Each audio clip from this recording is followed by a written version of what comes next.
Hello. Hey. Hi.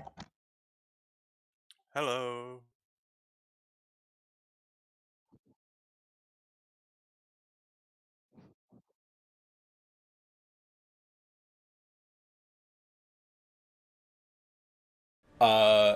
As I'm sure that most people in the Dungeons and Dragons community are aware at this point, Wizards of the Coast has been looking into updating the open game license. Briefly explain what the OGL is, the open game license is a legal framework that allows game developers and publishers to use certain parts of existing games, such as character statistics and game mechanics, to create new games. The OGL is used by publishers of the widely popular RPG game Dungeons and Dragons to allow third-party developers to create and publish their own products that are compatible with the D&D system. This allows for a wider variety of game options for players and allows small developers to create and sell their own D&D products. In simple terms, the OGL is a license that enables other game developers to use some of the content of existing games to create new games. Towards the tail end of last year, Wizards announced that they were going to update the OGL with new terms as a part of the change to 1D&D, the new version of the game that is due to launch in 2024. Content creators started to talk about the fact that Wizards of the Coast had approached them to discuss the new OGL, but were asking them to sign non-disclosure acts in order to take part in this conversation. This is a perfectly ordinary business practice that takes place in games development, in a number of things, but it rubbed some people the wrong way. Early in 2023, a leak was made of the draft document, which included information about how the OGL would include a royalty scheme where publishers would need to report their earnings and pay a percentage to Wizards of anything they published if they crossed a certain threshold on revenue generated, not on profit. There was also a section of the leak that claimed that Wizards would be able to claim ownership of your materials and publish it for themselves with no option for you to claim it or receive any payment from them. There was also mention in this OGL leak of it affecting virtual tabletops, such as Foundry. Following the leak, a number of publishers that rely on the OGL for their business rushed to make new plans to ensure that their businesses could continue to operate. To name a few, Kobold Press and MCDM are stopping making D&D content, and Paizo, who makes Pathfinder, has launched a new open role-playing game creative license, which will be called the Orc, which will be held not by any single company and will remain system neutral. As streamers, Final Boss Fight isn't affected directly by these changes to the OGL, as we don't release printed game content, and as streamers, we fall under the fan content policy, which is a different thing. However, we believe that the OGL is a crucial tool for fostering creativity and growth in the gaming community, and we utilize a lot of homebrewed content in the game. If the changes that are being suggested are made to the OGL, I wouldn't feel comfortable streaming Dungeons and Dragons. Yesterday, or Friday, as I was debating with myself about writing this statement and how we would continue on with our streaming plans, Wizards of the Coast dropped a new statement confronting the leak. In it, they addressed the major concerns with the OGL changes that I felt were the key points in crushing the creativity of the community. With this in mind, at this point, I'm happy to continue creating Dungeons and Dragons content. However, we are going to be making some changes.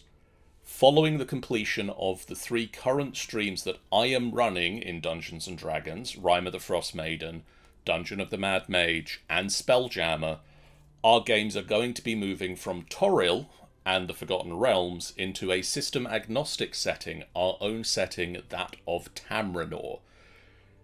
It's also important to note at this point that this is a currently ongoing situation. The new OGL hasn't been released yet, and it's possible that Wizards of the Coast will make a change that will cause us to change our minds. This statement and the action proposed are based on the current official statements from Wizards of the Coast. The new OGL, as I say, has yet to be published, and as situations changes, our stance on the situation might also change, but at the moment, that is our current plan.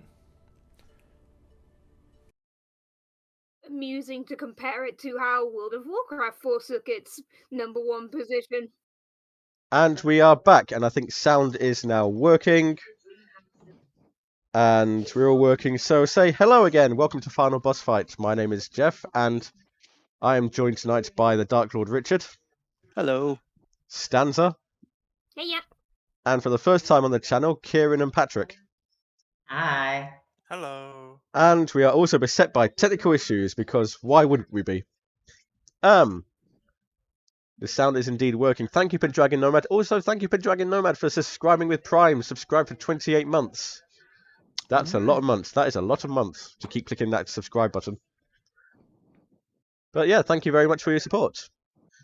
So, Richard, you are in the Dungeon Master's chair for this evening. So without further ado, I will hand over to you.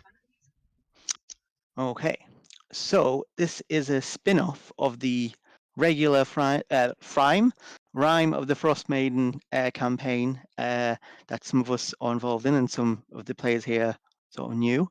And because our DM wasn't able to make the session, I insisted that I run a one-shot to explore some of the other things going on.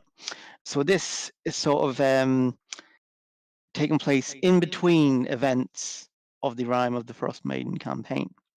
So we'll start with that illustrious campaign party of player characters, but we'll focus on two of them, Dax, who's my character, and Snicket, who is, yep, Snicket is waving. And the party are trudging through the snow. It's a big snowstorm all around them. None of them can quite remember sort of how they got in this snowstorm or when it started, but they're certainly in it. And Dax and Snicket, who are next to each other, Dax isn't leading the way, because despite being a ranger with a favoured terrain of the Arctic, another player, a peacock, tends to lead the way with mixed success. But Dax and Snicket lose sight of their other party members as the snow thickens, and then soon it's completely white. They can't see anything. This is, a little bit panicking. Is Snicket handling this well?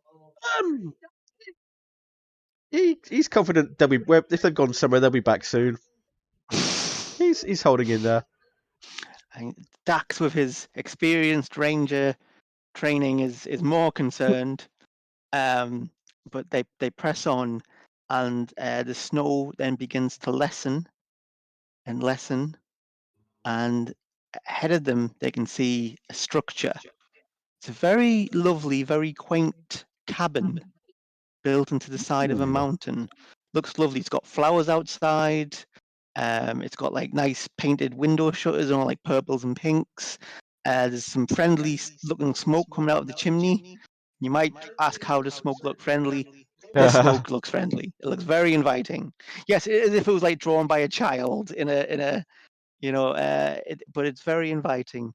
There are also some figures standing outside the structure, but as soon as Dax recognizes this, he sort of shakes his head and goes, "Oh, Snicket, I'm back home." Are these your mums? This is where my family live. Well, this is the facade fake cabin they have to. Oh. The word lure is a very loaded word, but to lure people in. But they presumably want to see me and you for some reason. Me? But I'm not. They're not my mums. They're your mums. They are indeed Mine, yes. But they'll have their reasons. And the other three people who are standing outside the cabin are our other player characters for tonight. If they want to introduce themselves, we will start with. I'm not sure how I pronounce this one. Stands a Deggy? Daig? I think the thing I got it from said it was Tay. Tay. I Right, think I'm miles away. Scottish. I think it's from Scottish Gaelic. Tay. I think I literally just looked up translations for ice, and I'm like, yep, this one. So if you can introduce Tay. Yeah, Tay is a sapphire dragonborn druid barbarian. If if it's appropriate to name the class. Oh yeah. She has an axe made of petrified wood with a blade of stone and a talisman of a set of claws arranged in a circle.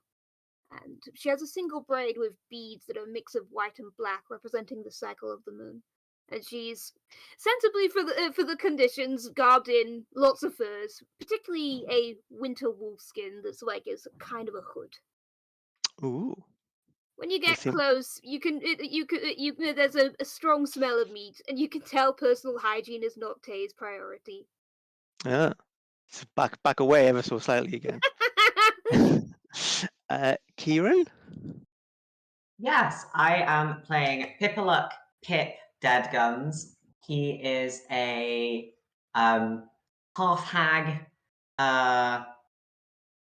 warlock, the unwanted son of a swamp hag. So he's got like bluish green skin and dark hair, which is like just long enough that he can put it up into like a bun without it looking weird.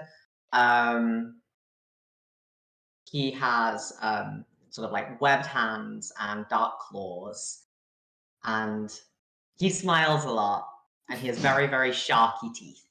Yes. Is it an appealing smile to other people? It would have set them at ease. It is appealing until you notice how many teeth he has and how sharp they are. We both have sharp teeth.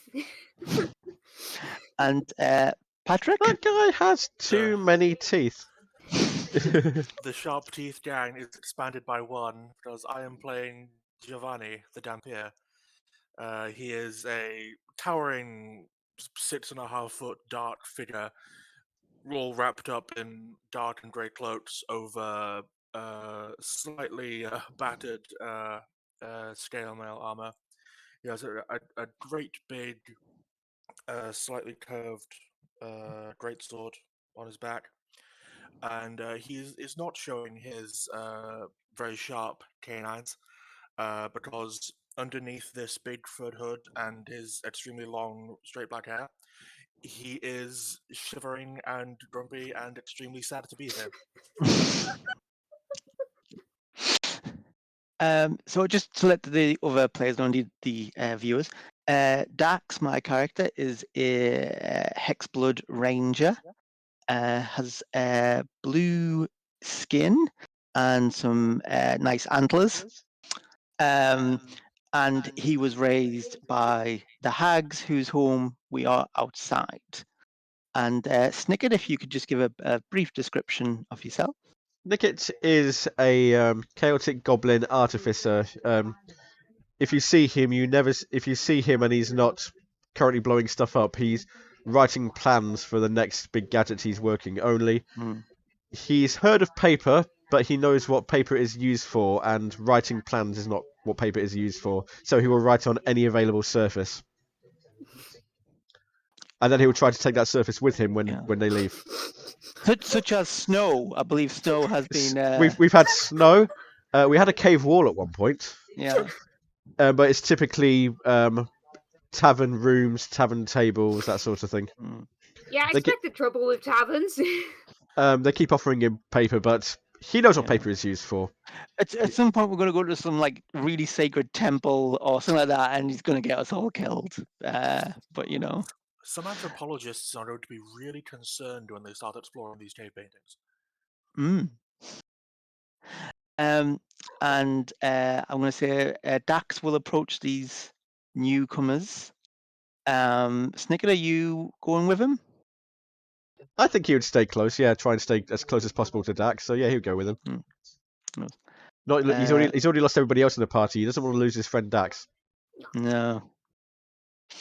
So as they approach these newcomers, the door to the cabin opens, and a very pleasant-looking middle-aged woman pokes her head out and says, "Oh, dearies, you all best come in and get out of the cold." Are I you think Dax's as mum? you I think as you were approaching, what you guys kind of heard was you heard Pip kind of like already having introduced himself to you. Is it Tay? Sorry, is that right? Yeah. Saying, so you see, my mother knew these good women, and we're here to do them a hand. Ah, I'm repaying a favor. Very good, very good. So she I need to brings you in. rearrange some bits. Bear with me one moment. I need to rearrange some bits on the screen. Are we okay to just carry on, Jeff? You're okay to carry on. I just need to do a bit of rearranging. Yes. Okay. So this very nice middle-aged woman, human, with a nice apron on, and look like she's been baking maybe. Sort of gestures for you all to come in. And as you're going in, Dax is going to put a sort of hand on Snicket's shoulder and say, "I think you'll be okay, but just be careful what you agree to." These are your mums. These are your mums, aren't they? Yeah. I'm sure they'll be fine. Not biologically, but they raised me. I think originally the discussion was whether they're going to eat me or sacrifice me or put me in a spell of some kind, like using my organs. But in the end, they talked too long about this, and then we became attached to each other. I was about to say, what do they decide to do? But as I said, I doubt they'll try and make any offers or anything like that. But just be careful what you say. And we're sort of heading. I'm not concerned about you, Freddie. You figure on your own in that regard. So as you go in, it is indeed a very pleasant cabin. It's big, nice fireplace, nice rugs. There's some food on a table. Looks very nice. And as soon as the is that Snicket eating the food? Snicket is just like going straight in, sees the food, just goes straight for it. I mean, Dax at this point probably written Snicket off as well. He's lost everything. He's lost his soul. This is.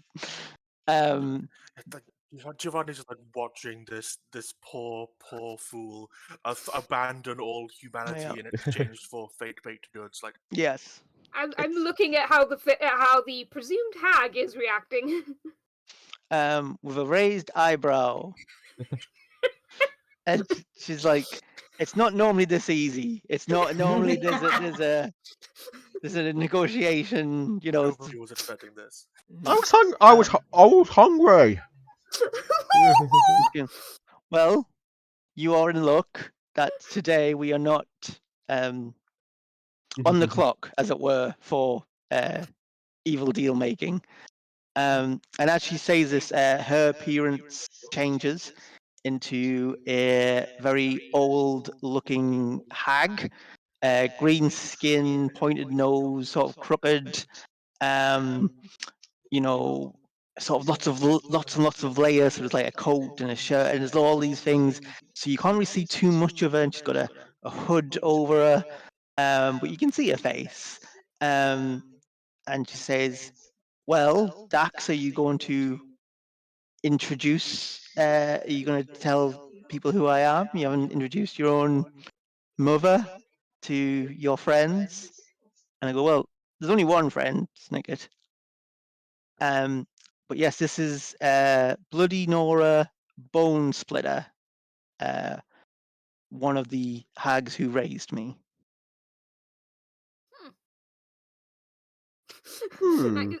Catchy. I turn to look over at Dax a bit more. I think Pip goes in for like a handshake and just kind of like, how are you doing, Auntie? Oh, can't complain, Pip. How's your mum? You know, she's been taking a little bit of time off work lately. It's been going well for her. Oh. She might have been a bit quiet recently, but that'll be why. No one's tried to kill her or anything recently or anything like that? Not recently, no. Not recently. Does Oh, that that's happen? good. Does that happen often? Oh yes. Yes. More so than you'd think. Yes. And she says, now I shall introduce the people you may not know. This is Pip, old family friend. This is Giovanni, Pleasure. accomplished dampier. And this Never is mind. Tay, a dragonborn who is currently in our debt. And as she says our debt, the sort of cabin shimmers, and then the appearance changes slightly. The nice food that Snicket was eating vanished, and all the nice decorations are gone, and replaced with sort of these just shelves and shelves of unusual items. Could everyone make a perception check who would like to see more of what's on these shelves? Hooray! I got a 12. Natural 1. I got a I'm so delighted that your luck continues. I got Natural 20. unnatural 20. Oh, right. Well, together, and it's none of this stuff is hidden, or Giovanni might have had some manner of brain attack which disabled his eyes for a moment, but aside from that, It's too cold to look at things. there are shelves and shelves of unusual objects. There's many like glass containers and vials, all these very neatly written labels on them. Some of them say a sense of hope. One of them says 4 months, 3 days, 21 days, 18 seconds. There are some organs just left out on a shelf, like a variety: heart, lungs, liver, things you don't even recognize. A lot of bones, and some clean and very old. Some seem suspiciously recent editions. There's a great many books, all of which seem to be bound in something that could be the skin of a human, or indeed a dwarf, or some intelligent creature. There's some very disturbing looking potions, and like one of them seems to have sort of these clouds in, and every so often something seems to tap the glass of the potion from inside, but then it goes away. And You see that? I try and tap back. and Bloody Nora Bone Splitter will say, "Oh, please don't bother Mr. Nevins. It hurts a lot when you tap the glass." Geo is intentionally not seeing things at this point. If I don't see it, it's not a problem. That reminds me of home. Yes, this would be very much. And there's there is a sort of photograph of this hag to other hags, and then Pip's mum, all sort of having a meal and sort of smiling at the camera or painter. Bottomless brunch. Yep. Don't pay attention to what's on the table. There are also what would appear to be a mixture of butchery, surgical, masonry, and dentistry tools, all with a great deal of blood and other things on. But Nora just says, "Oh, everyone, make yourselves comfortable. And you can sit on a chair that might have, suspicious bloody handprints on, or the sofa, which when it creaks, it sounds like it's asking for help. It's all a bit I'll take the weird. bloody chair. Yeah, bloody chair. I like the sofa. And it's just like, help me. But you can't be sure that is what you heard. And at this point, there is the sound of footsteps approaching, and two more hags join the room. The first scuttles across the ceiling, would probably be about 8 feet tall. Were they standing? They have these huge, long limbs that just seem to extend and have too many joints. And it's currently hanging from the ceiling, looking down. But so even though she's hanging, she's kind of like head level where her head is, at least with the medium-sized creatures. This is her name has just left my mind. This is disconcerting Sura Bonesaw.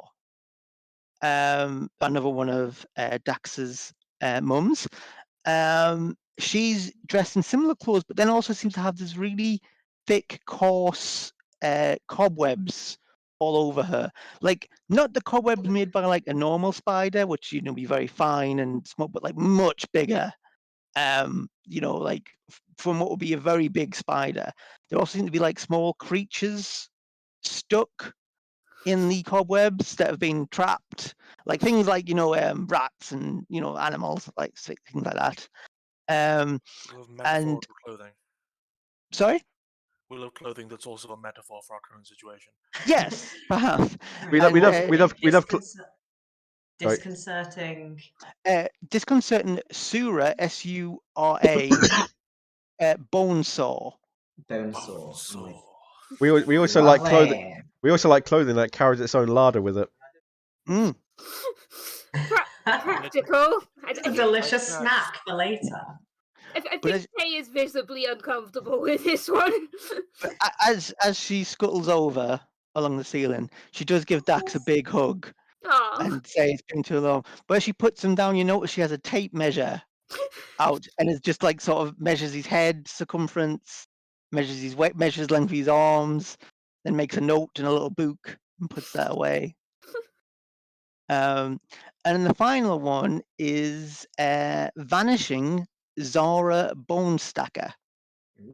And if anyone's familiar with the old Invisible Man films, or where you just see like the clothes moving around, that's very much Vanishing Zara Bonestacker.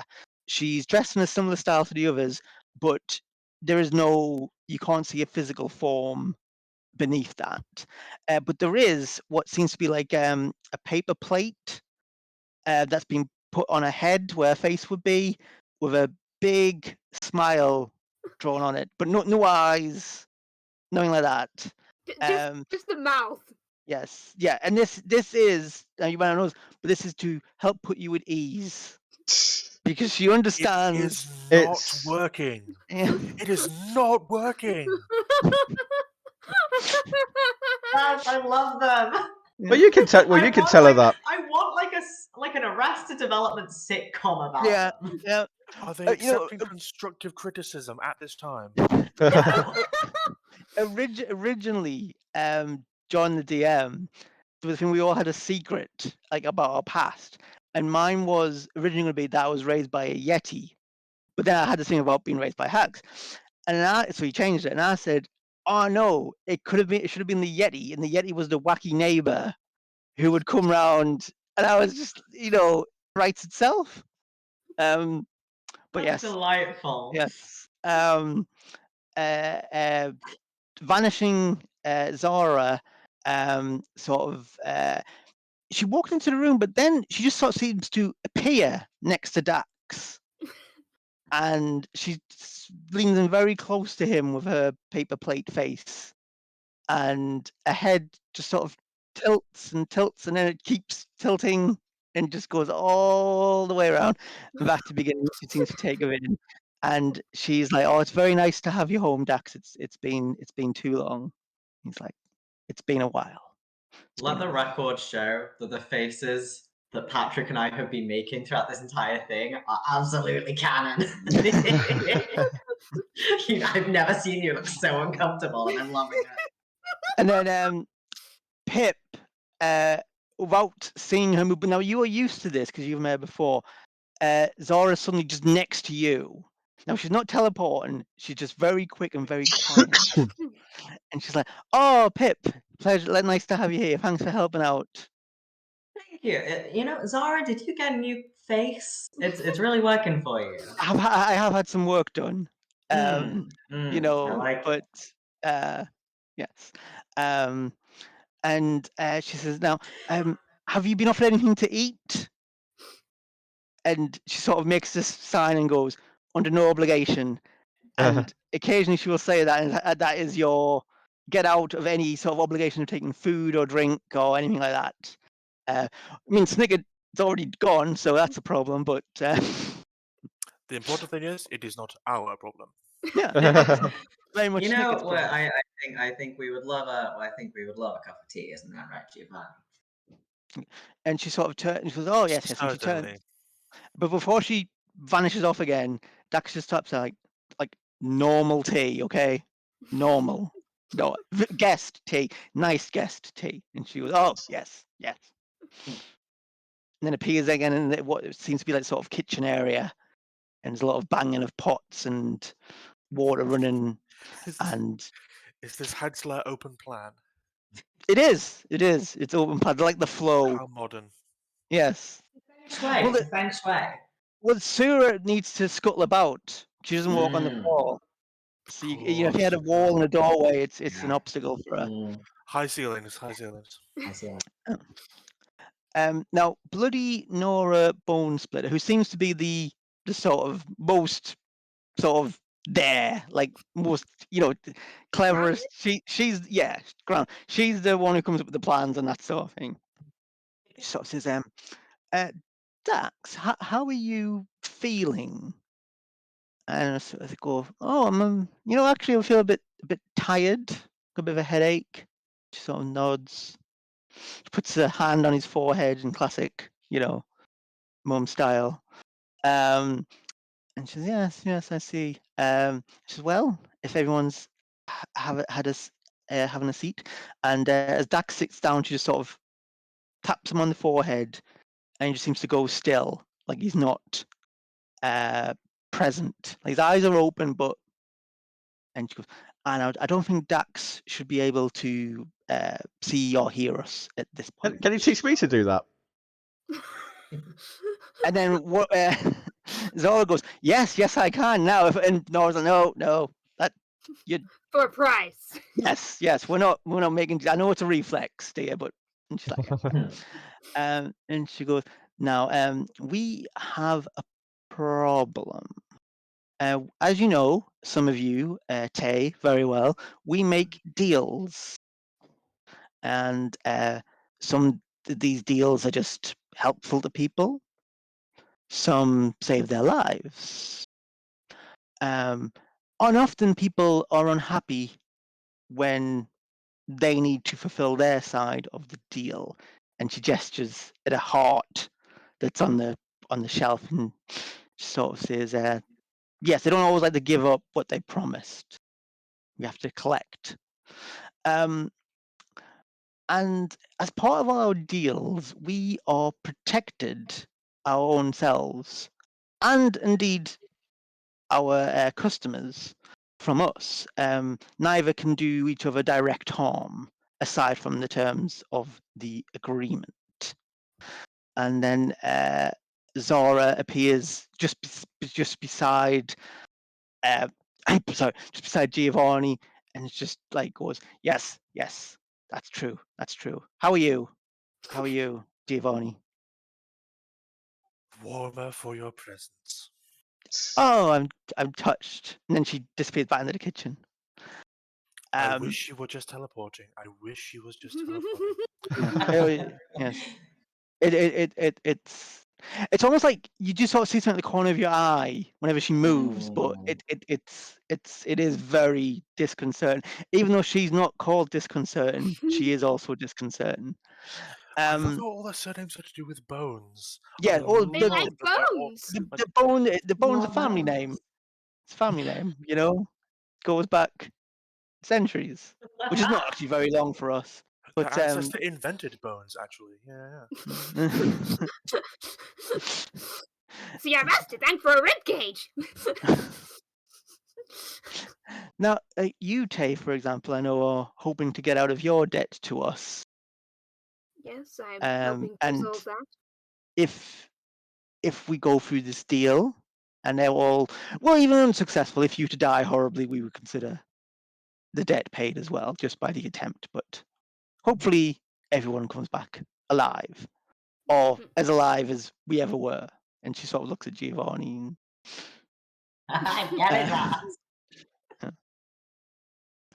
Now, the problem is, over 30 years ago, we made a deal with a particular group of adventurers. And Sue is going to go, yeah, yes, lovely people, lovely, very nice, very friendly, liked killing things. We got on very well. And Nora goes, yes, yes. No. Sort of annoyed by the interjection about their, personal qualities. And they nearly died up in the 10 towns, some snow-based problems. And they came to us all injured and dying, and we stopped them from dying. And we made some various deals, but the main gist of it was they would have decades of success, life, wealth, prosperity, and most importantly, glory. They all wanted to be famous adventurers. For example, have any of you heard of a famous kobold ranger named Cassio the Mighty? Can I roll to see if I If have? everyone would we could have done? roll history checks. Okay. I'm not from 22. around here. 22. 11. 10. 6. Right. And then none of you have heard of this person, even on a 22. Wow.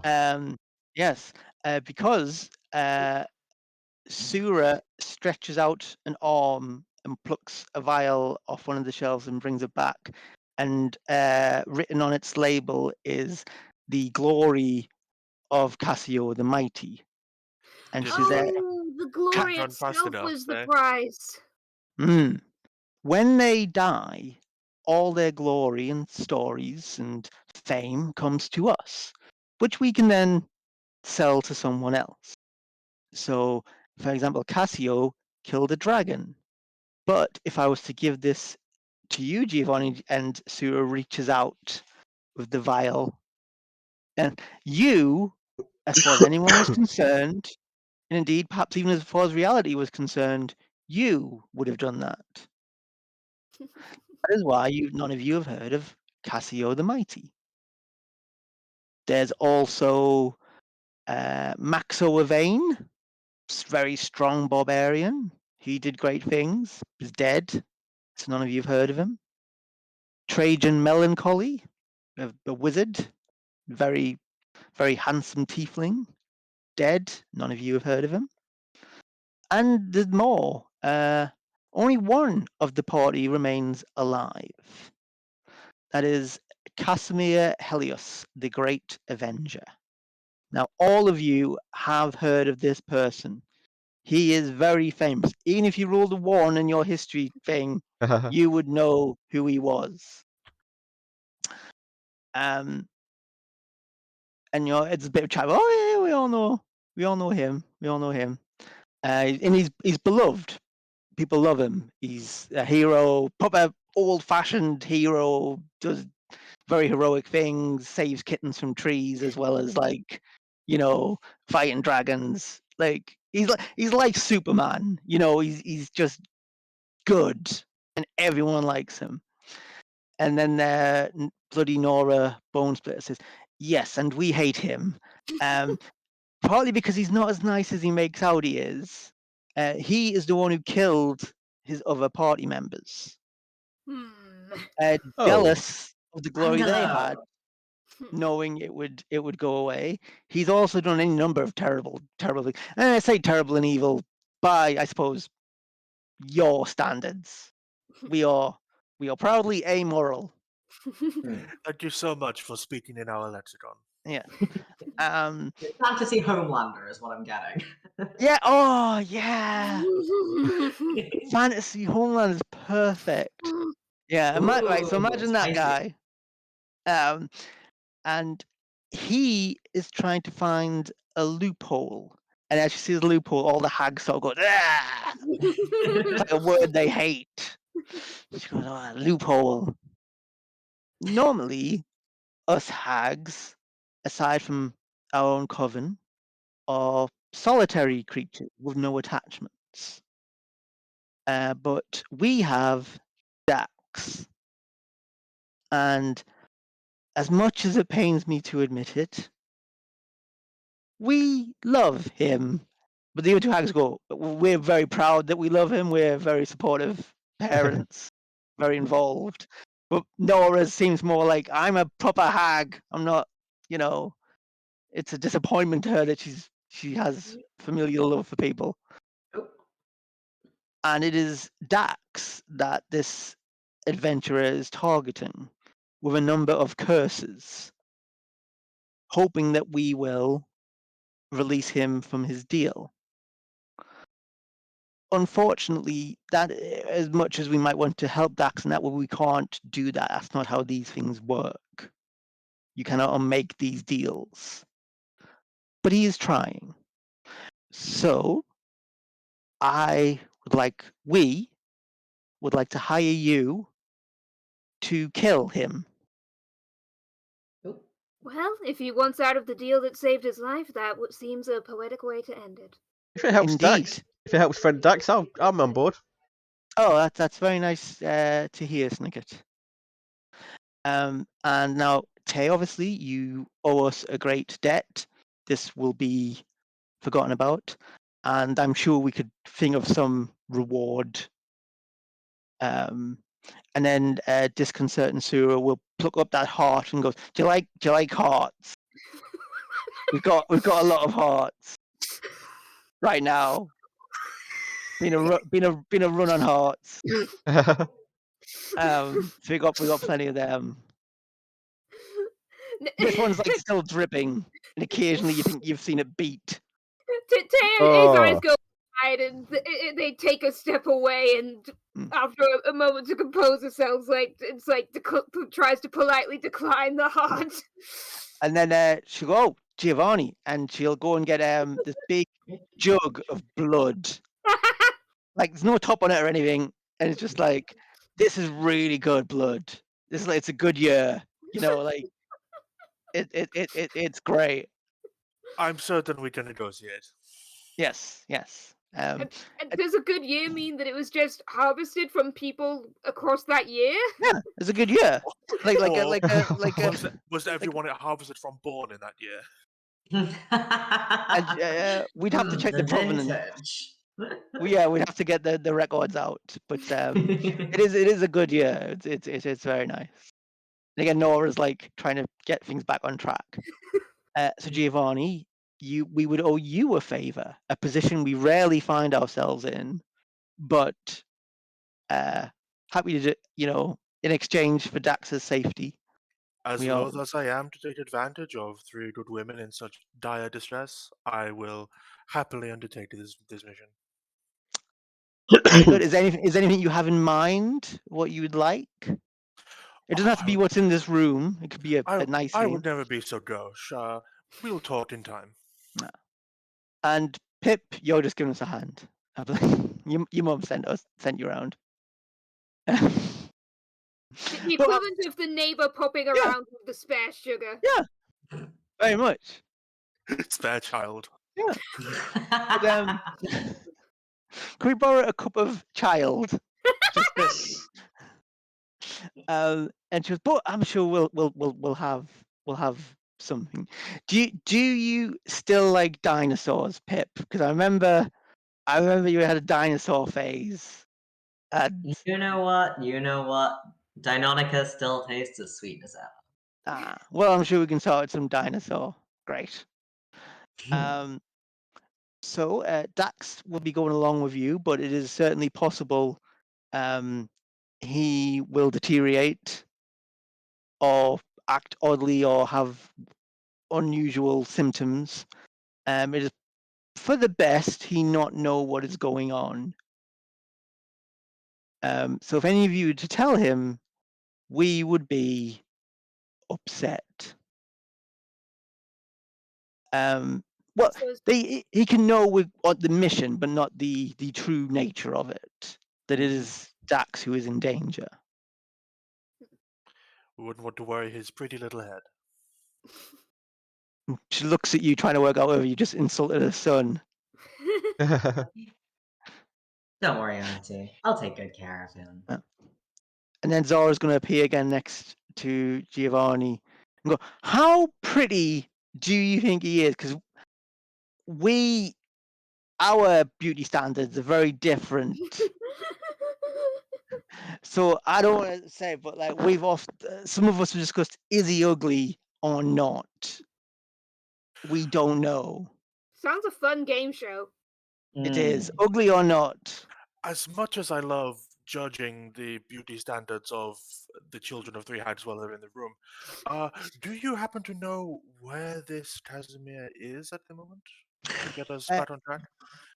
Yes, he is accepting an award in the city of Neverwinter. So Oh, good. that is where you Oh, should great. go.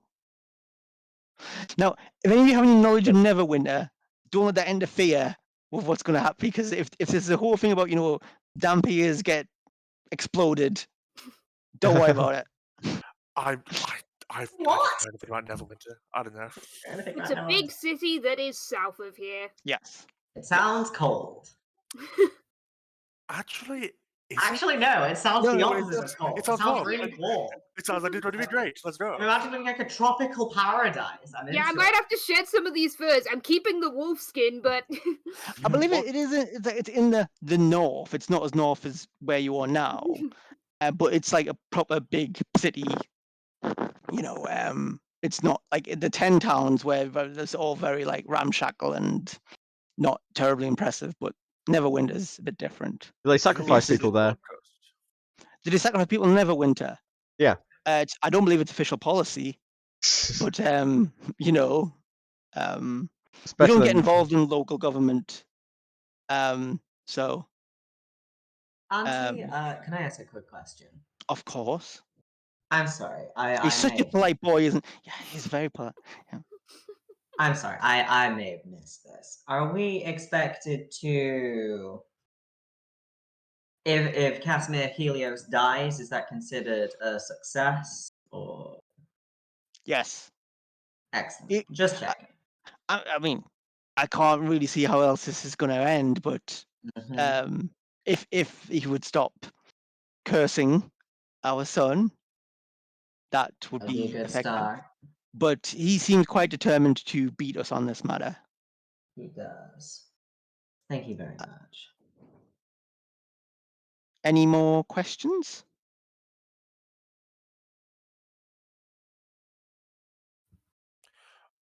Do you have any particular method of travel for us, or will we be walking? We could help you somewhat.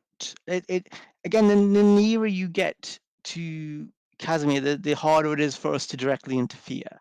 Mm-hmm. Of course. So there will be some walking, I imagine. But it shouldn't be too difficult. I don't think we can help you in some ways. Speaking of, would anyone like a fireball bead? And Sarah holds out a bag like she's got some sweets. I was like, Auntie, you anyone, spoil me. would anyone like one? Fireball? Fireball? Bible bead. don't Do eat I that. want him? Yeah. Do I want him to try and eat it? No, I don't think he would. I think he'd recognise what it is. Sign was made about no obligations, and Okay, I'll take one. I do not have any plans what I'm going to do with it, but Pip, you're a grown boy. You need fireballs to throw stuff. I am a warlock. I need all the help I can get. Now, you know, don't talk yourself down. Mhm. But you're a very good warlock. We hear very good things. I think that's already too many fireballs for one party. I think we're fine. I'll politely refuse. Giovanni, don't be boring. you're lost. Listen, I like to get up close and personal. I do not want one of these things on me when I get hit. And then Zara's going to reappear with the tea. Yay! So you're going to have a cup of tea. I will not Which be is the first to step. if anyone who chooses to drink it, it is very nice. It's very Yay. nice. A lovely Lady Grey. Lot of sugar. I assume that Mm. Snicket drinks first. Down. I don't know. A Snicket might just go for like the sugar bowl. I don't know how what Snicket's feelings on tea are. You'd probably give it a go. Also, Like- I'm sorry about Bella. She's new. She only came Aw. to live with me last Saturday. Why We're would you still ever establishing boundaries about standing on my desk. Don't you ever apologize for anything a cat does? Yeah. Just imagining that Look at her. Look at you have her. it's just your conjured familiar just poking out. Oh, I should have gone for a familiar. And then Yeah. Sura's arm stretches back into like sort of the way she came. Again, it wasn't that long, but you just come back with a bag of gold and says, "Now, is 500 gold a lot? Yeah. I intuitively Is just that- say is- yes. The Is honest that answer. enough for expenses? That is perhaps overpayment, Auntie. Is it? I'm sure we'll find some use for it. Yes. Okay. And she hands the bag of 500 gold over to Thank whoever. you. Giovanni very. I assume they're just gonna immediately split it up since it easily splits into 5. I think. I mean, it's I now think in Giovanni Giovanni's takes it possession, and so what? instinctively holds Giovanni. out a hand, like, all right. Hey, Come here. I've got higher intelligence than you. You all got fireballs. I have very high intelligence. Thank you very much. What's your intelligence? I have 16 intelligence. Thank you very Oh much. shit, we're equal. Hell yes. Now, children, you're all very clever. You're all very special. You've all got your own. way of saying nobody is. No, most people are useless and rubbish. But you wouldn't be going to the plebs about such matters. Mm-hmm. Yeah. So you've got some spending money. I think that's probably it that we need to discuss. Cyril will say, does anyone want a scarf? We have scarves. What are the scarves made of? Wool. I knit. We would love that. Thank you. Tay is genuinely surprised. And there's everyone gets a scarf of a color of their choosing. Sure. Aw. Delightful. All the better to cover up the vampire bite marks. Sure. And you also get a bag of is it good berries? Is that what they're called? Yeah. The things Oh, that lovely. give you food. And now Giovanni. Now I know you've got dietary requirements. Do you need some blood? We could give you a lamb, like a live lamb. Oh, would you be so kind? Yeah. And Thank you so much. And Sue reaches back, returns with a lamb. There you go. People say a lot of very negative things about hags, but they always undersell their hospitality. We do kill a lot of people. And As long as you don't tell me their names. and then Sue is gonna say, I do have the book of all the names, and she's getting this big book out. Aaron A. Aronson, who was the first one, and then But so they're alphabetical rather than chronological. both actually in this case. We wanted to start You know, number one in found- every sense. They Well, found now- someone named Aaron Yeah. A. Aronson. Yeah, we did. We did. That We was did. the person they killed. Yeah, it's not a common name in these parts. Mhm. But we found them. But yes, and then at this point, now Noah's going to say, I'm going to wake Dax up. He will believe to have heard essentially the same story that you've been given, omitting the details about him. Mhm. And you know, it probably goes without saying, make sure he doesn't die.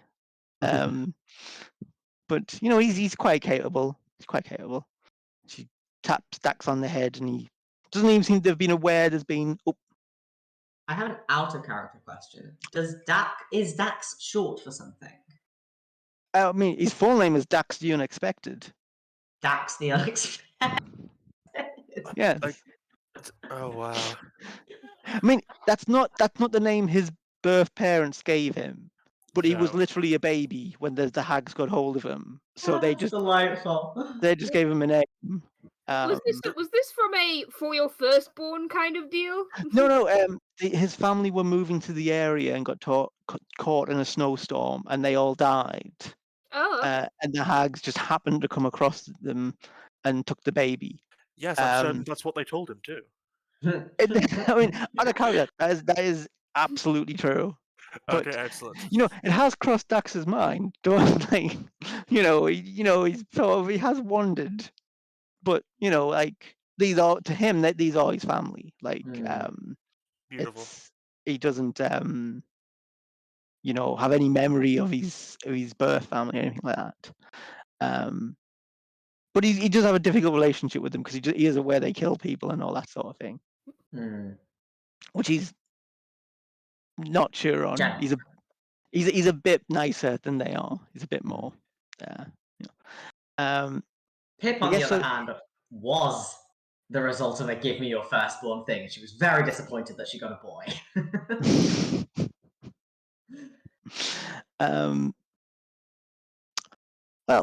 So if you've got, and you're given sort of general supplies as well and some food, which Dax does check, because as Snicket will know, Dax hunts his own food or eats toast if he's in a tavern, because he's lived in a place that's full of snow and ice and no one has enough food, and knows very well that some people substitute ingredients at times when things are tough. So he either finds his own food or he has toast. There's very little you can do to toast to make it evil. I mean, his concern is more around cannibalism, I think, and Unless you're toasting bread that a giant made, you're usually fine. yeah. Well, I was thinking like you can grind bones and like mix them with flour. Yeah, but he's got to eat something at some point. This Gotta seems eat the something. the That's true. safest bet. You must put limits on your paranoia eventually. Vegetables. Vegetables. No, he said substitute vegetables before. Just meat shaped into a vegetable. Snicket, is there anything you would like to ask, or Just really, how are we going to get to Neverwinter? It's a bit of a long way from here. we can help with some of the travel. You will find your journey surprisingly quick. So is everyone ready to head off? Yeah, I think just before we go, Pip is going to sidle over to Giovanni, say sort of in a low voice. If this all goes ahead well, I have an idea for a favor. The ladies. A specific idea? Amnesty, perhaps? Oh. That might be wise, yes. Mm-hmm. You don't tell them, and I won't tell them, and we can deal with it when it happens. Yeah. We'll deal with it later. Zora just appears beside you. Now she hasn't heard what you said. She goes, "Why are we whispering? Is it a secret? We're practicing. I like secrets. We're practicing sneaking up on our target, dear. Oh, you've got a lot to learn." Then she just on Don't the worry, other Zara, you'll side. find out soon enough. But keep at it. And as we're all about to leave, like Sura and Zara make a lot of fuss over Dax. Zara's got a tape measure out again, and you know those like pincer things people measure heads with and stuff. Not metal. You see them on like Victorian, not forceps. Phrenology. Like phrenological. What are they called? I don't know why I'm Calipers? doing this as if it'll help. Calipers, that's it. Yes, there's a lot of that going on, and she does approach each. Do I have any idea why they're so into phrenology? They're not into phrenology. No? Just No. measuring his head for She like non-phrenology reasons? Yeah. It's like that common parent thing of measuring your child as they grow up, but take it to the natural extreme. I mean, she keeps trying to measure you guys as well. Ah, delightful. You know how much you let her do that is up to you. Pippa presents his skull for measuring. I mean, not just it's arm length. It's you know, she picks people up to weigh them in a sort of disconcerting, like livestock, you know, kind of way. Just We are like all just okay, poor horses. Women. Richard, I never want to leave. Yeah. I want to leave immediately. just the hag show forever. That's I think that's a typical reaction. It's either the right sort of person's like, this is brilliant. Everyone else is like, this is horrific on every level. It's the Adams family problem. Like Yes. you either love them or you want to leave immediately. Cyanide theory. And so yes, they send you on the way, and you go. And Cyril said, "Now, if there's a snowstorm in a second, don't panic. That's just our magic getting you a bit near to go." And are you all going to head off and walk out into the snow? Let's go. No one wants to try and rob the hags, or That's the thing about having a whole 16 intelligence gang. yeah. Well, now that you mention it, yeah, now that you mention it, no, I won't. Snickert's the sort. Or did Snickert write on anything while he was there? Oh, would he have written on anything? Because they've got some interesting surfaces to write on. Including that cow. I think Snicket is mostly concerned with what the food he was eating turned into. When he mentioned he was eating the food. It just seemed to vanish. Like when you were eating it, it was like, you know, you bite it and you chewed it, but then it just seemed to vanish.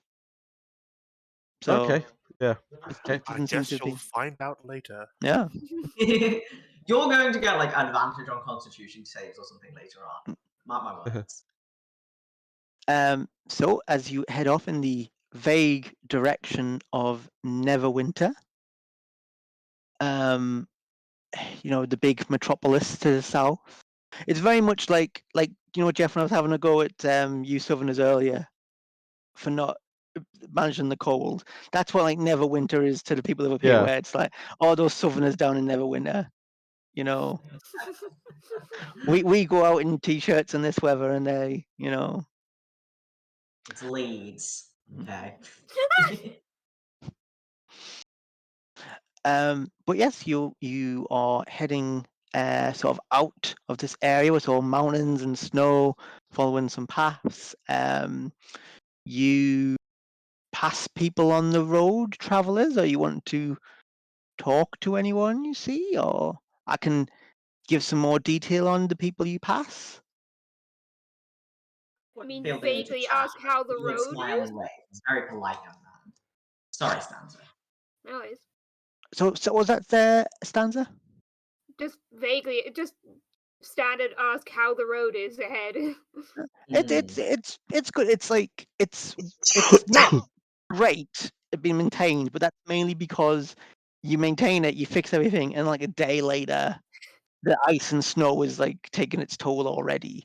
But the local authorities do try to keep at least like one good road, which is why there's a lot of like caravans and merchants who travel it.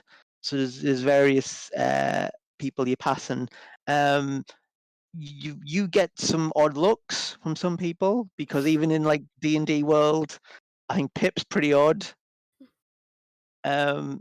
Nick, I don't know if he's trying to write on passing vehicles in a very exhausting attempt to make notes. Come back! I need. Come back!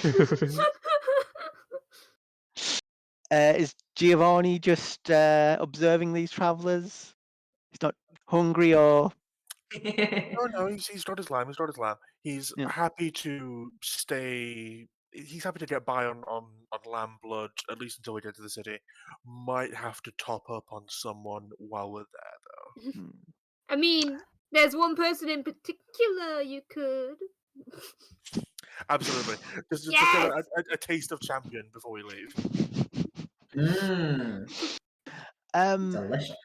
could one person, and I'm exempting Dax with the Arctic Explorer information, make a sort of what's the role I'm looking for?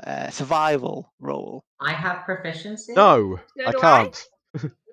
I have a You're minus. probably better at it than I am. I have I mean, a I have minus a- 1. Yeah.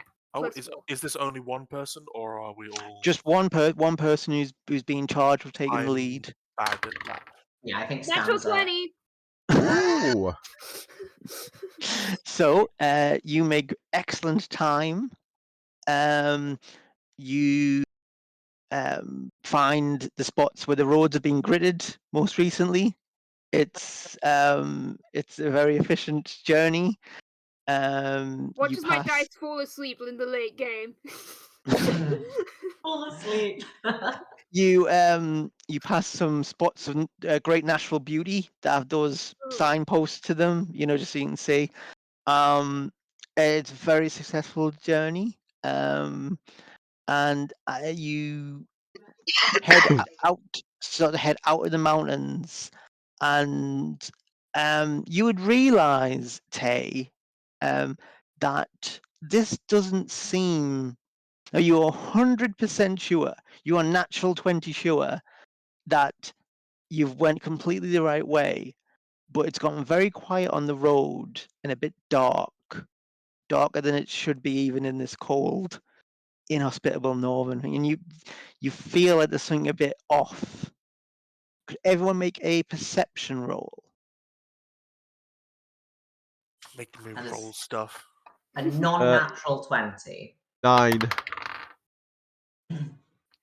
13. Another one. Right. Oh, yes. you'll be falling out of windows in no time. You're just still traumatized by the hag her visit. I that- can't even think of a good in-universe explanation for it anymore. He just doesn't fucking see anything. Dax has been complaining of headaches more, and he's had some moments where you can see sort of like he seems to be looking at something and then squinting, and then like trying to, as if like again get like a good view, and he seems to be struggling with that a little bit. But Pip, you notice something moving through the snow towards you. Oh god. It is a. I should have looked this up, but I'm going to go with it. It is a vaguely triangular shape, about 2 feet in height, a slight curve at the tip, so like pointing backwards. And it is moving through the snow and heading towards you.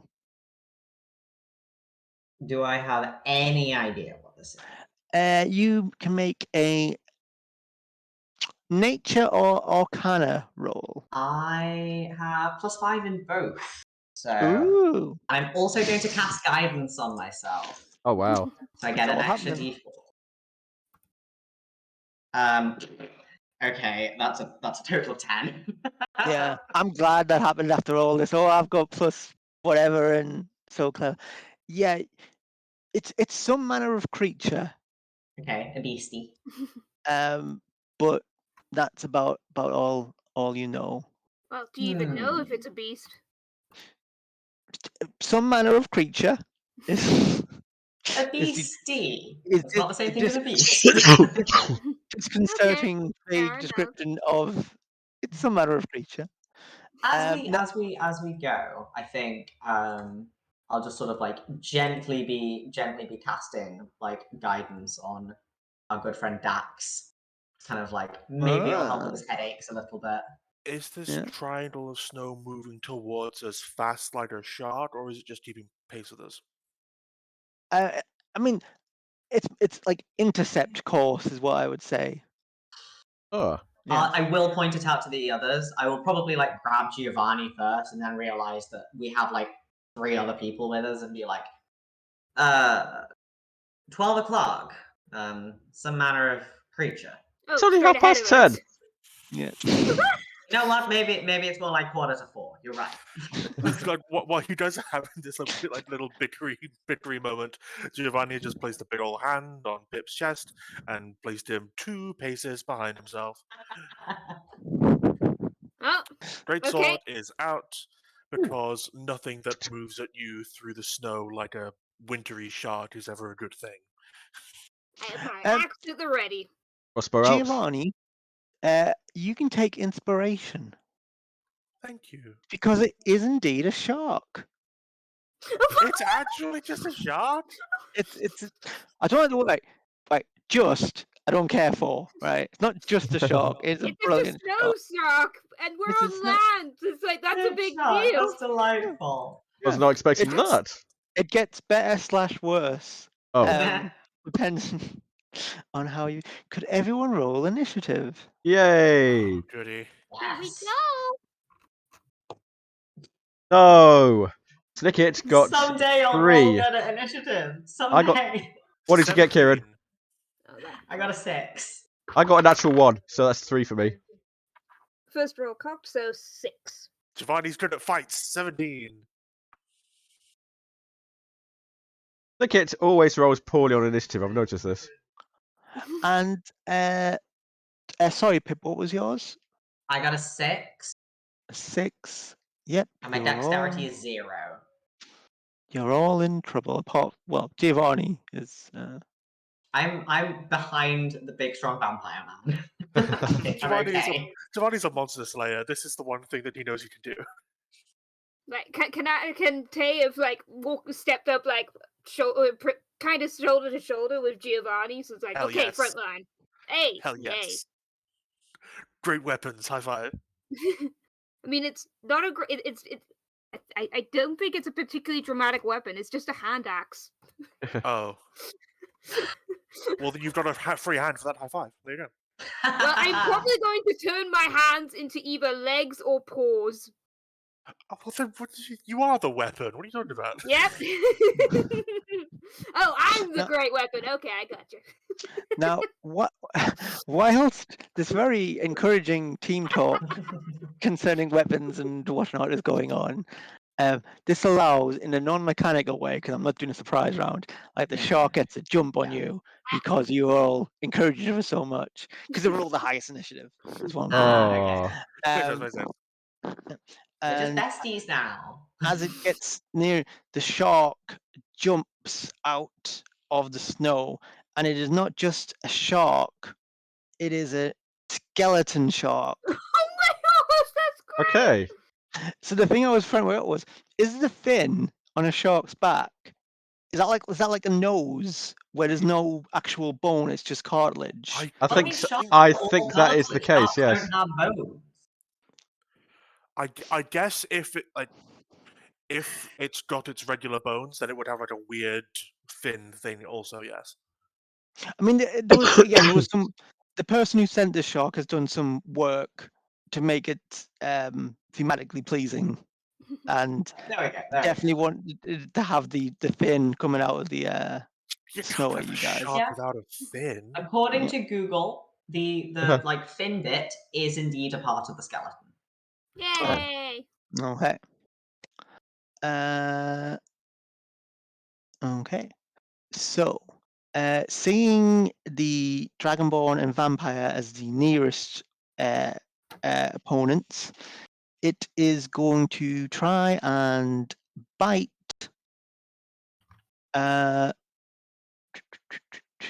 Giovanni. Okay. So, Oh, it's undead. It's got no blood for me to mess with. no. Oh! That's a That's fine. 23 to hit. I'm assuming Yeah. is that a yes? Yeah, yeah. Oh, For 8 points of bite damage. I suppose that's damage. piercing. Chomp There's damage. a feral snarl of anger as this thing bites into Giovanni. Yeah. It's a very Bite like it back. passing bite, and then it's going to sort of land in the snow. Now it won't be able to be before where it was like, oh, just fin. You can see more of it, but it's a bit submerged in the snow. But as it's flying through the air, it's going to use its other attack on Tay, and it's going to try and slap you with its tail, which someone's put a nail on the end of it, Oh wow. like it's a baseball bat, to make it a Whoever slightly designed this is awesome. I love this thing. slightly better weapon. We need to find this necromancer. Yeah, I want to be best friends with them. I want to give him a Pip high wants to be best five. friends with them. This thing is That's great. 14 to hit. Bonk! I deflect it with my shield. Oh, well done. The nail scratches across the shield. That takes us to Giovanni. In revenge, he's gonna bring the sword up and bring it down on this thing's back, trying to just hack at it. Excellent.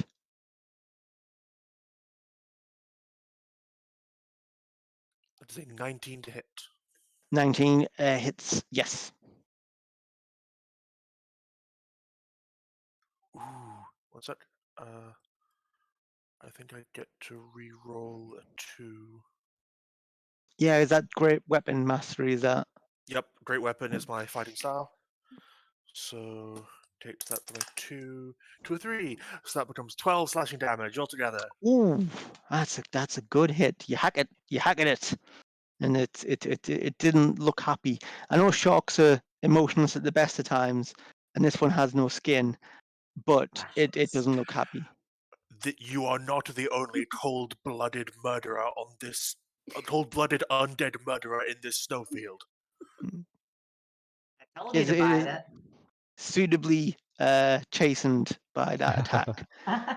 Is that it for Giovanni, or? That is it for Giovanni, yes. Okay. Next will come, it will be Dax. Dax being the brilliant, fantastically well-written character and designed one that he is going to Hunter's Mark, the shark, and then is going to try and shoot it with an arrow. Go on, Dax. Go on, Dax. Go on, Dax. I mean, he's a disadvantage of this because he can barely bloody see. But he's one of the martyrs. Oh, yeah. But he does miss. Oh. It goes right through its rib cage, but in the sense of through thin air because there's nothing there. Again, I'm assuming sharks have rib cages. Probably. I should have done more research on the biology of They sharks. don't. I put a picture in the chat. Well, that's why it missed then. Yeah, he was aiming for that. He was aiming for the ribs and it just doesn't have any. Well, it has like a few, but not here. But Dax is a bit annoyed. He does that thing all archers do and footballers and whatnot. Sort of fiddles with his bow a bit, as if to suggest there's a Not my problem with fault. that. Oh no. It's got to tighten his laces, yeah. Don't come for Tonya Harding like this.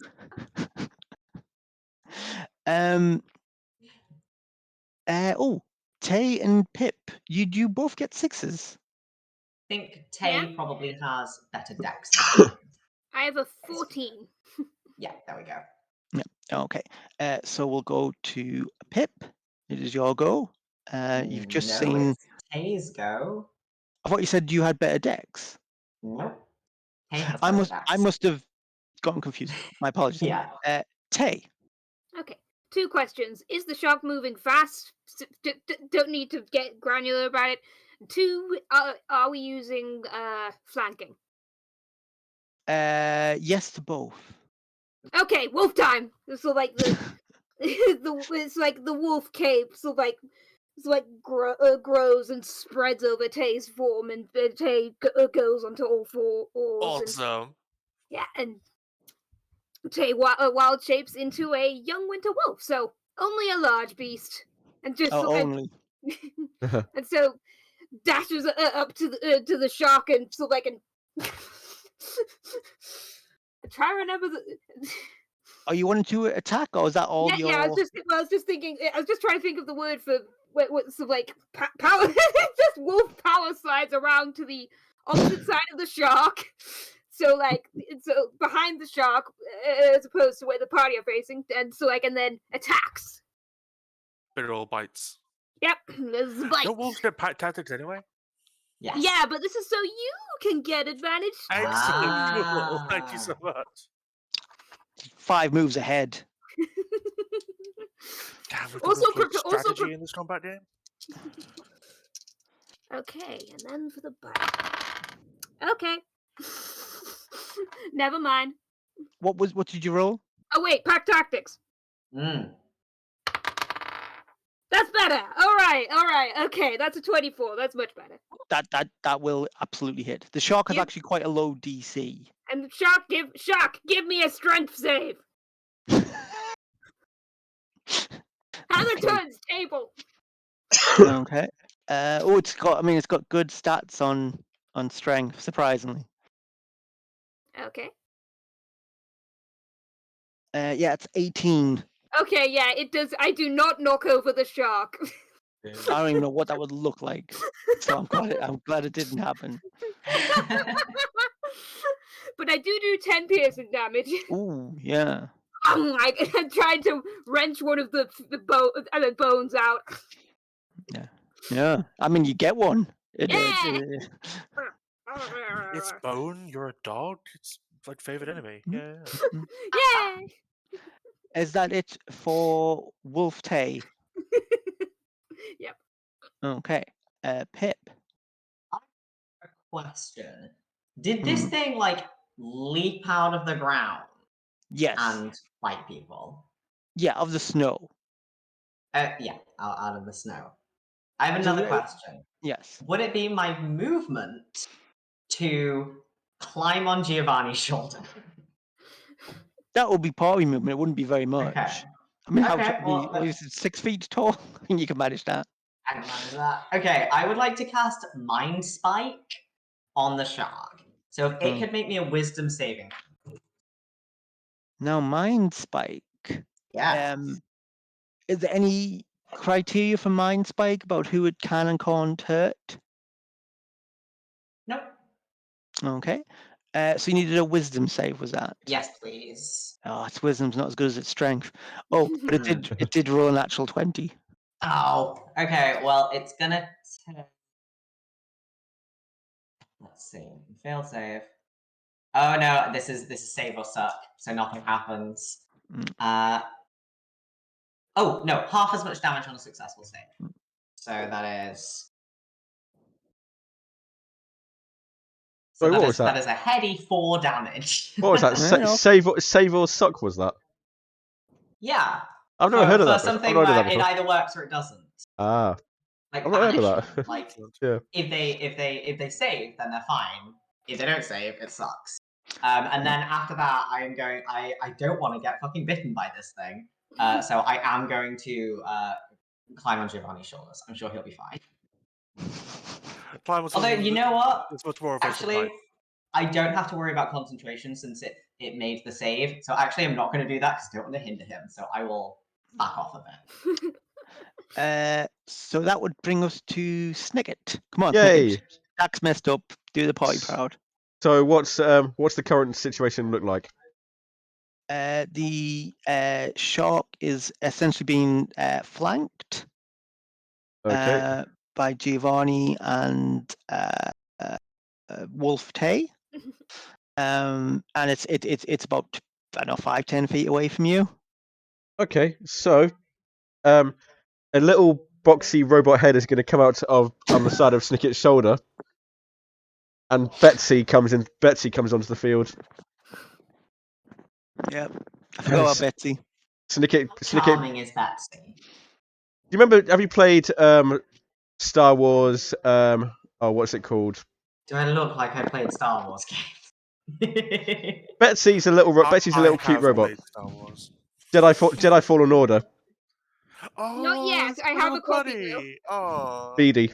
It's like Beady, but with like 4 legs instead of 2. adorable. Aw. I'm Like just a gonna imagine robot Megan. cat. It's fine. So yeah, Betsy comes on the ground, extends her legs, and I clip on the Force Ballista onto Betsy, and I just point. That's a action. No, that's a bonus action to create that, and I just like point at the shark. So Is- that's so action type. Yep. So that is essentially it's an action to create. It's an action to create the Eldritch Cannon, and a bonus action to use it. Okay. So this will be make a ranged spell attack. What's my spell stuff these days? Hit +5. 18 to hit. That will absolutely hit. And it does D8 force damage.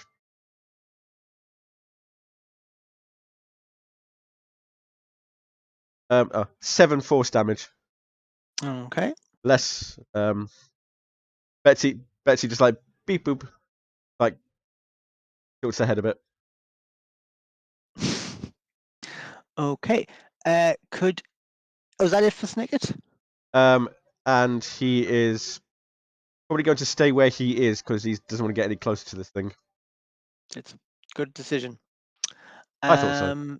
Could everyone make a wisdom saving throw, please? Sorry, everybody, all of us is that. Everybody. Oh no. Natural Saves. 1. 16. Dirty 20. I got a 9. I don't think I succeeded. Dax succeeds.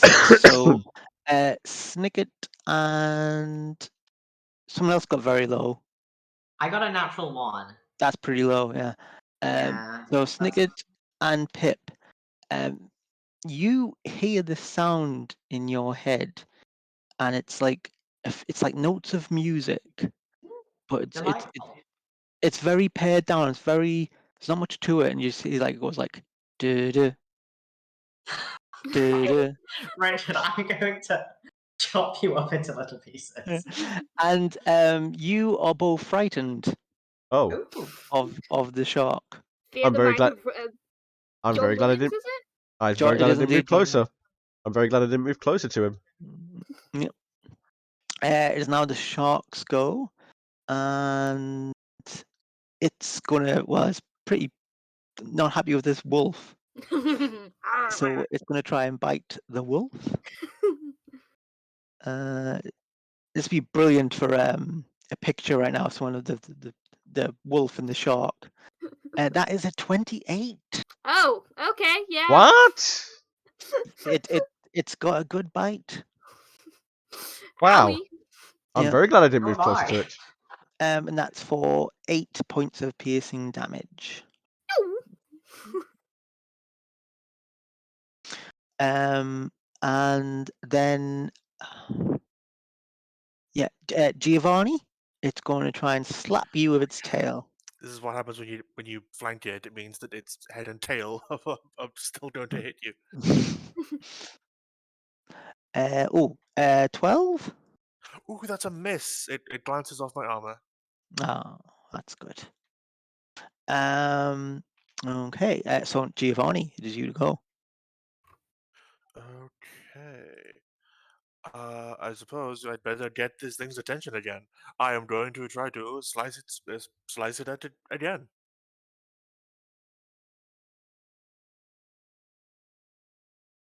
$25 to hit. Hey! That's almost double what you need, so Wow. it's very good.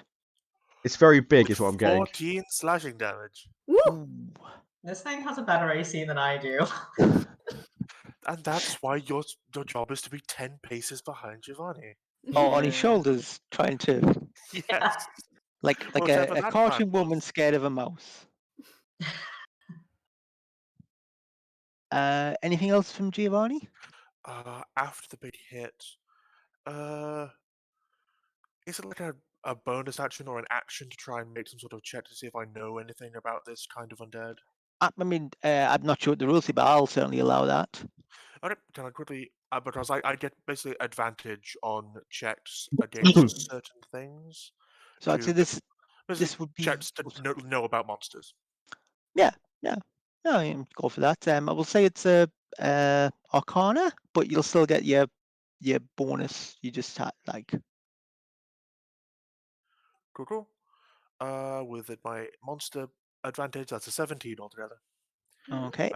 Does the person who sent this have to be nearby to have sent this? Basically, is No. what I want to know. Okay, No. so this is like Hmm. an adventurous-seeking missile. Sharp missile. I'm writing that down. Adventure-seeking missile. That's it.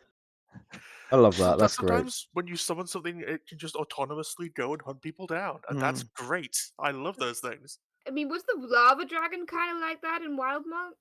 The lava dragon. Yeah, the lava dragon. Yeah. Set it and forget it. They kicked the lava dragon's ass, so it's not a by running away. by running away, by hiding underwater. Bravely running away. Tactical withdrawal. So Dax is going to have another shot at it with his bow. Pretty much lost the sight in one eye completely now. But he does hit. He does damage. Well done, So he's very pleased. He's very pleased he fixed his bow from the last time. Tay. All right, I assume this thing has still needs quite a bit of beating. You two are locked in combat. Okay, I will now rage. A winter wind like whips up around Tay's form as this happens. Okay, and now that was my smacks. We go again. Okay, one of those is a natural 18. When that's definitely gonna hit. Okay, that's 3 plus 5. Okay, 8 damage. 8. Ooh. Right. Okay. Anything more from Tay? Nope. Okay. Keep gnawing this bone. Pip. Yeah. Well, mind spiking it didn't go so well. I am currently frightened by it, which means I have disadvantage on all attacks against it, right? Yeah. That's not great. In that case, who's been injured? I'm lightly injured. Lightly injured? How you've taken like 8 damage, right? Yeah, I think Tay is Tay, I in think. wolf form. Yeah. I mean, yeah, damage to wolf form, as long as it doesn't overflow. Right. Yes, when I that's change a good back. point. Truth that is case- so strong.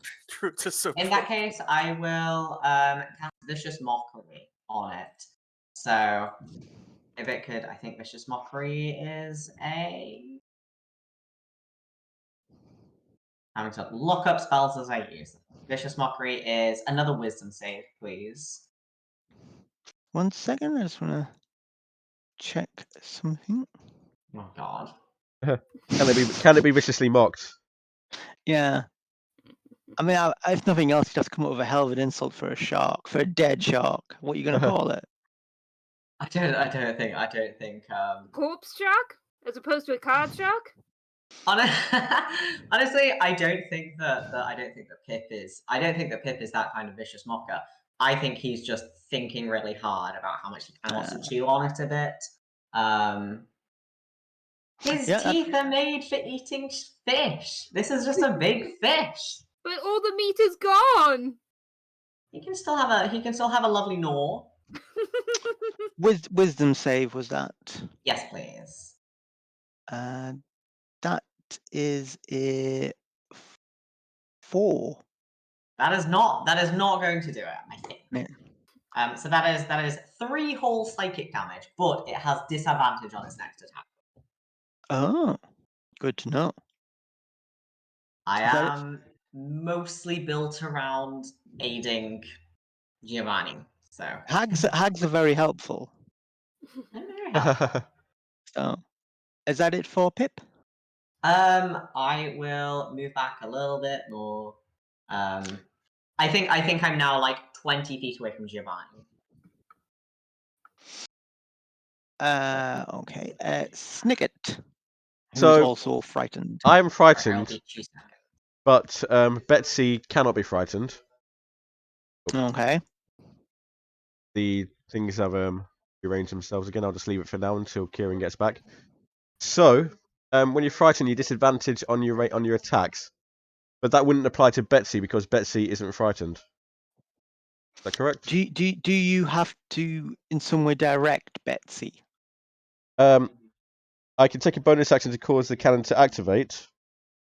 It says make a ranged spell attack originating from the cannon. Ooh, that's an interesting one. I'm going to say Betsy's fine. You're fighting Okay. an undead shark. I Yeah, don't see so bonus action, Betsy fires another shot at the shark. Mm-hmm. Only an 8 that time. 8 to hit. Yes. Yes, that doesn't hit. Okay. Okay. Oh, sorry, it says 2 it's... Have I done this wrong from before? We'll go with it for now. For my attack, for my action, main action, I'm going to try and move around the shark, not getting closer, but try and get a better vantage point on it. How far away am I from the Okay. shark? How far away am I from it? 20 feet. Like trying to keep that 20 feet distance, move around the other side of it, or however far I can move around that. And yeah, I'm gonna slot into my crossbow a firebolt. Okay. So this will be a disadvantage because it's me making it this time. Yes. 13. 7. 13 and 7. Well, it was been 18 and 7, but yeah. Oh, yeah. Well, 7's not going to hit. No. Okay. So it fires off, and you think the shark made some sort of insulting gesture with a fin, but Yeah. it's hard to discern. Okay. Could anyone who's not already frightened, could they make a wisdom save with advantage? Ooh, okay. Double check that bonus, but I'm pretty sure I know what it is.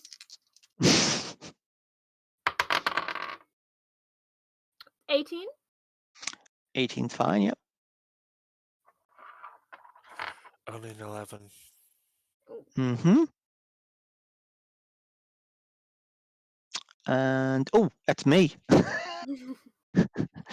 Yeah, Dax is still fine.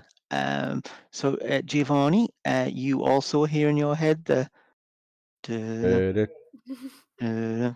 Oh no! Who keeps yeah, playing this and music? Looking you around are for like a band. frightened. Yeah, there's just behind a bit of snow is John Williams and his orchestra. So when you finish the shark, you've got to fight them. Oh no! John The Williams is entire- responsible for so many deaths. Yeah. John Williams is pretty good, but the rest are just minions. So Yeah, imagine the rest are like a bunch of skeletons. Lawful evil bard. okay. So the shark is going to use its blood frenzy feature on Giovanni, which gives it advantage. But it was at You- disadvantage. That'll cancel out. That's why I did it. There we go. I know what's going on. Don't act like I forgot about that. I'm like, oh, that's a natural 1. So it tries to bite you and manages to bite its tail. Oh. And and doesn't do any damage, but it's very like confused. Aww. Confused bone doggo. And then it will try. Don't make it cute. Once its tail is free, it's going to try and hit Tay. Have you taken any damage, Tay, in your wolf form? Yes. Yes. Okay.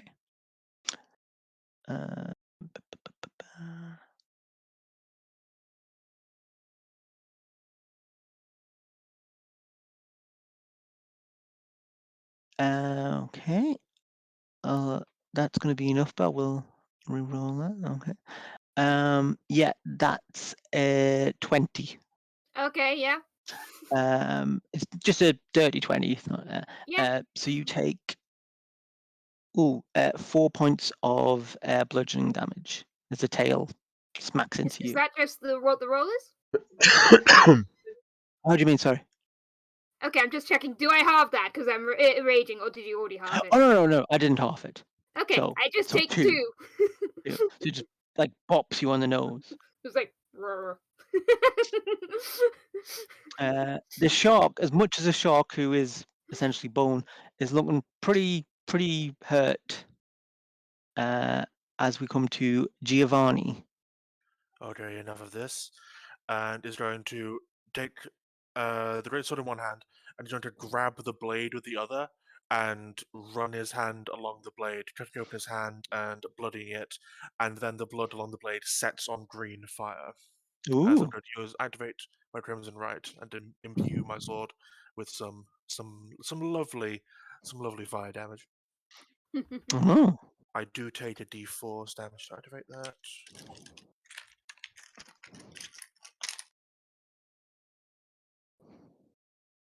Okay, I take 2 damage. Lovely. And now I'm going to, with my action, slice. Go for it. That's a 24 to hit. That absolutely hits. That is 13 slashing damage plus 4 fire damage. Yep.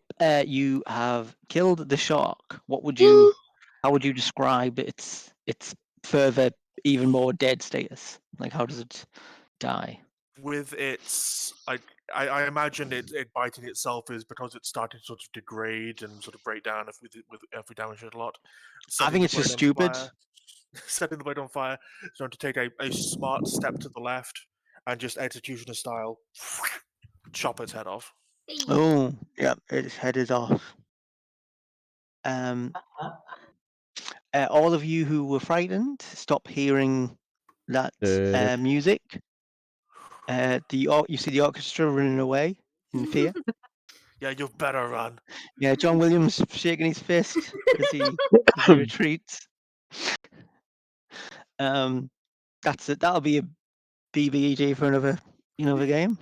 The worst John. thing is, in another of our campaigns, that one of the antagonists is called Wolfgang after Mozart.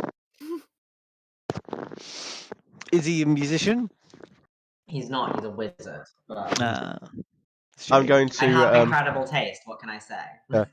I'm going to put down a hand to Betsy, and Betsy's just like going to jump back on my shoulder. Okay, what do you guys want to do now? Are you out of initiative?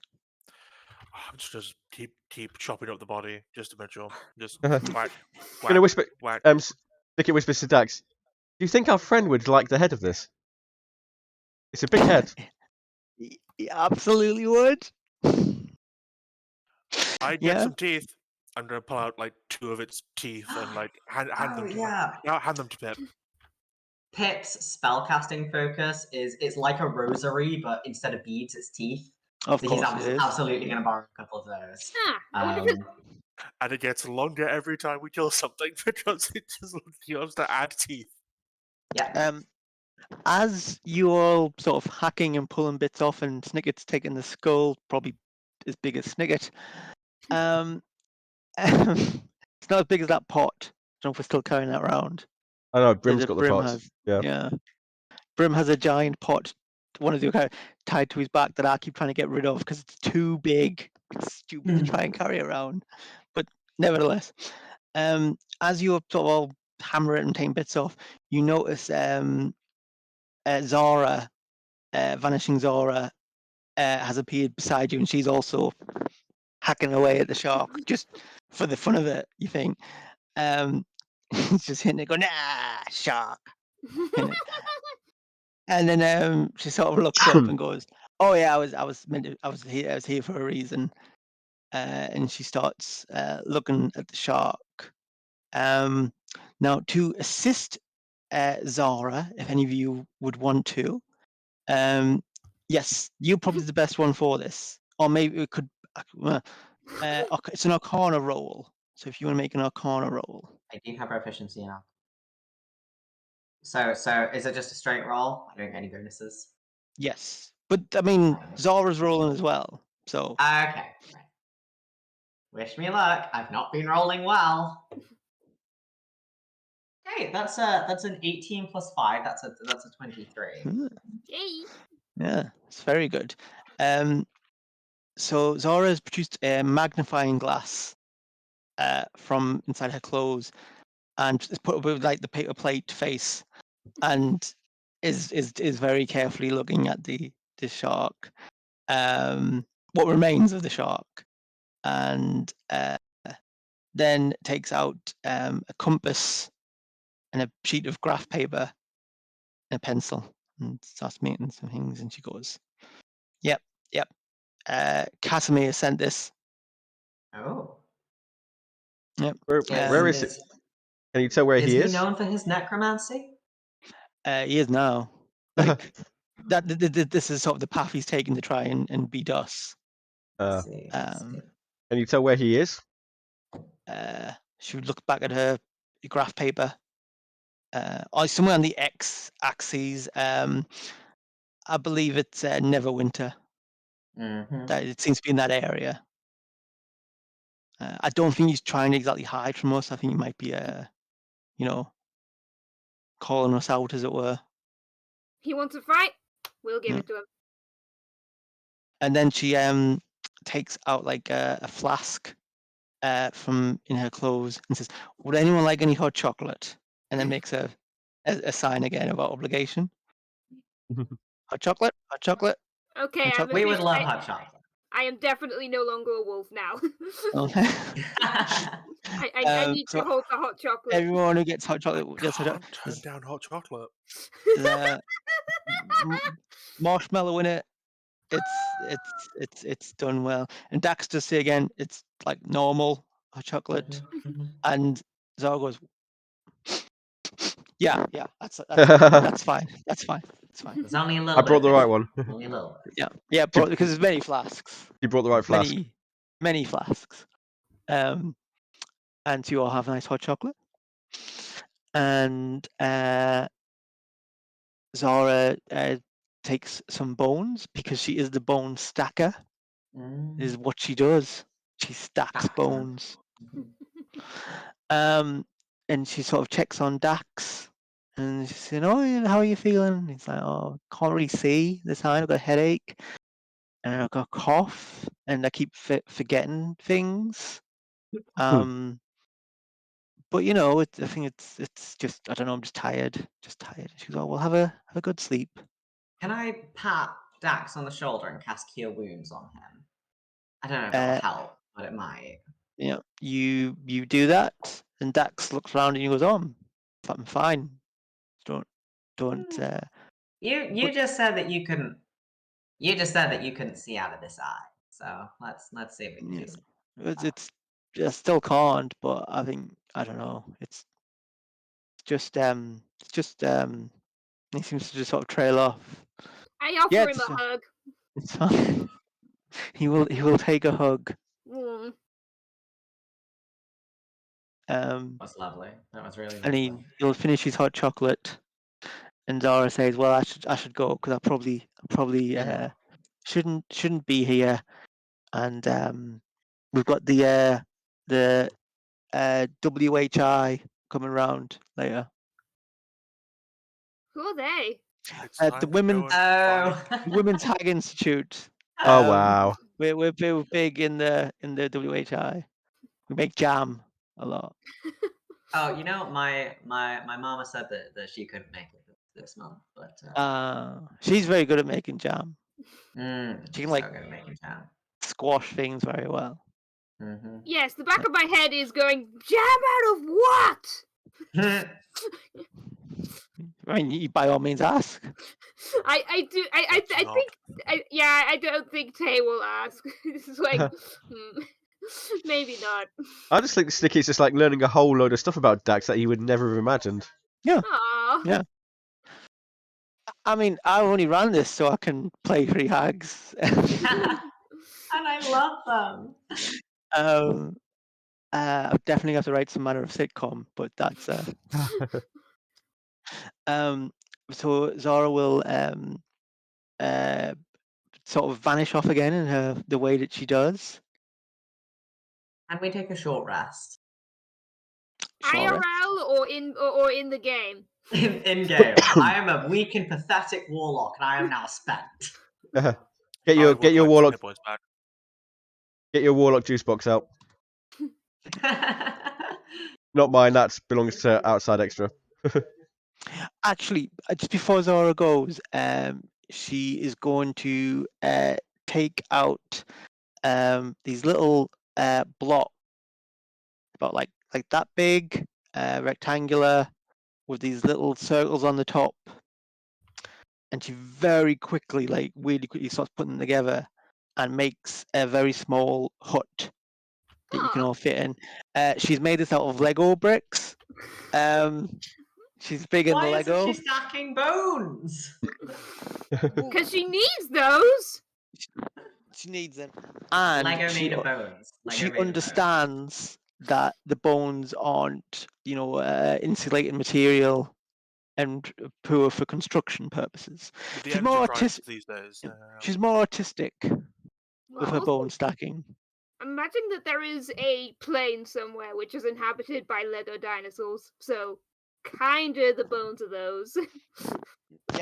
Yes. Well, let's say it is indeed bones of Lego creatures that. I she's love on. Zara. Now, this will allow you to get the benefits of a long rest Oh. from a short rest. Nice. Zara, auntie, Very you powerful. spoiler.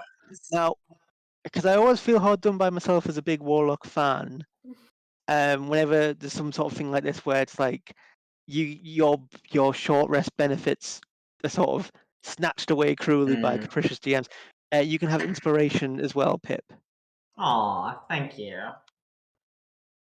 I will use it wisely. I'm gonna like find a horse in Neverwinter and be like, use my inspiration for horse and withers. Like, Remember to spend it before the end of the session, you two. yeah. That is very much what she'd say. Like, don't Aw, spend it all in one place. I love you, Zara. Don't spend it all killing one enemy. Spread it Zara out. horrifies me. Unless it's that one guy, then yeah. Yeah, actually kill him. Yeah. I'm Bring saving this for re-rolling your hit at some Yeah. point. Thank you very Yeah. much. And bring some bones. That would be. It's always appreciated. But then she's away with her paper plate face. Just full. Yeah. So after you have your short long rest in the hut made out of Lego bricks.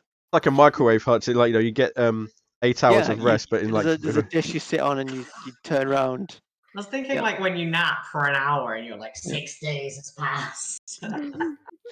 But yes, very quickly you've done everything you would get from a long rest. And Tay, you notice you are back on track. This weird sort of interlude you went to when you weren't quite in the right place. Whether that was is past, and you are, and you can actually see Neverwinter just a bit in the distance. It's going to take you a couple of hours to walk there. Hey. Skeleton detour over. So as you head to Neverwinter, which I'm assuming you're doing, Yeah. it'd be disappointing if you didn't, quite frankly. But you head there. I'm starting my new life with Zara. Suddenly decide to go hunting Lego beasts. I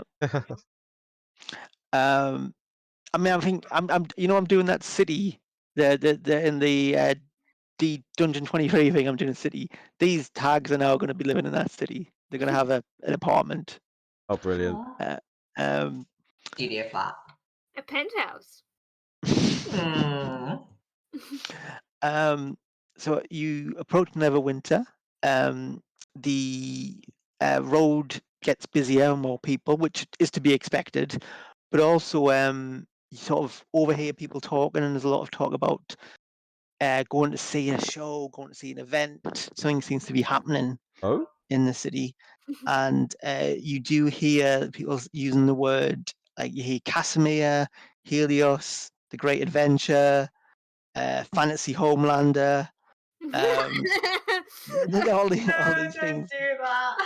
So, I think- I guess somewhere someone has written the boys in this Yeah, universe. yeah.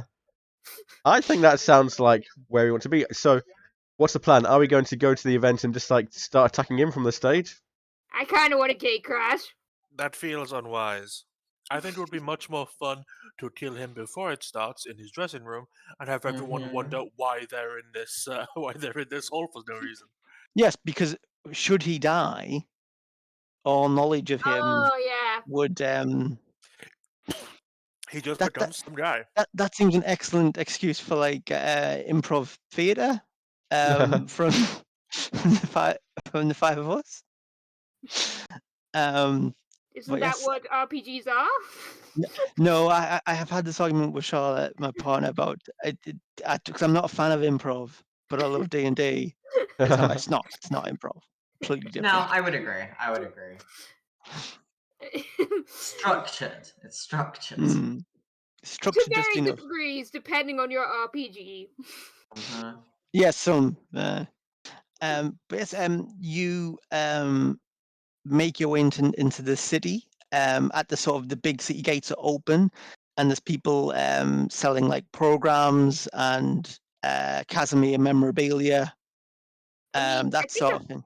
I think a program would be useful. If we're wanting to time it well, it's like we've got money. Good idea. Time to use some of those 500 gold we have. Yeah. It's 8 gold for the commemorative Bloody Casimir. hell. That's Have daylight you not robbery. been to the theater? You know, this is. Okay. Yeah, it seems now you like. now we are morally justified in killing. Yes. This is.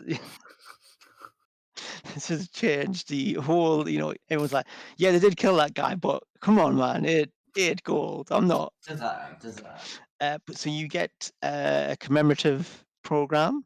It's a lot of it's mainly pictures. It's annoying. You wanted more information.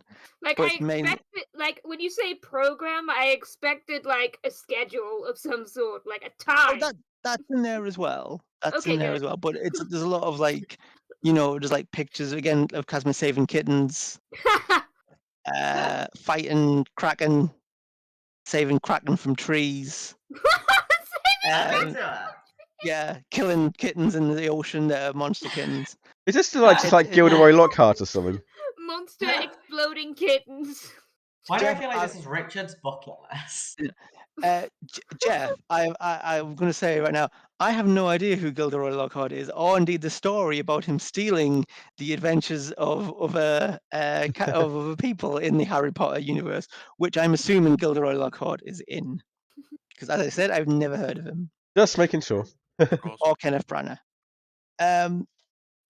Oh, do not get me started on Kenneth Branagh. We'll be here all day. Oh. Kenneth Branagh cheated on Emma Thompson. I don't know who the hell he thinks he is. Right? No. I don't know who the hell. God. But yeah, I'm gonna kill him. I'm gonna kill him with my bare hands. Yep.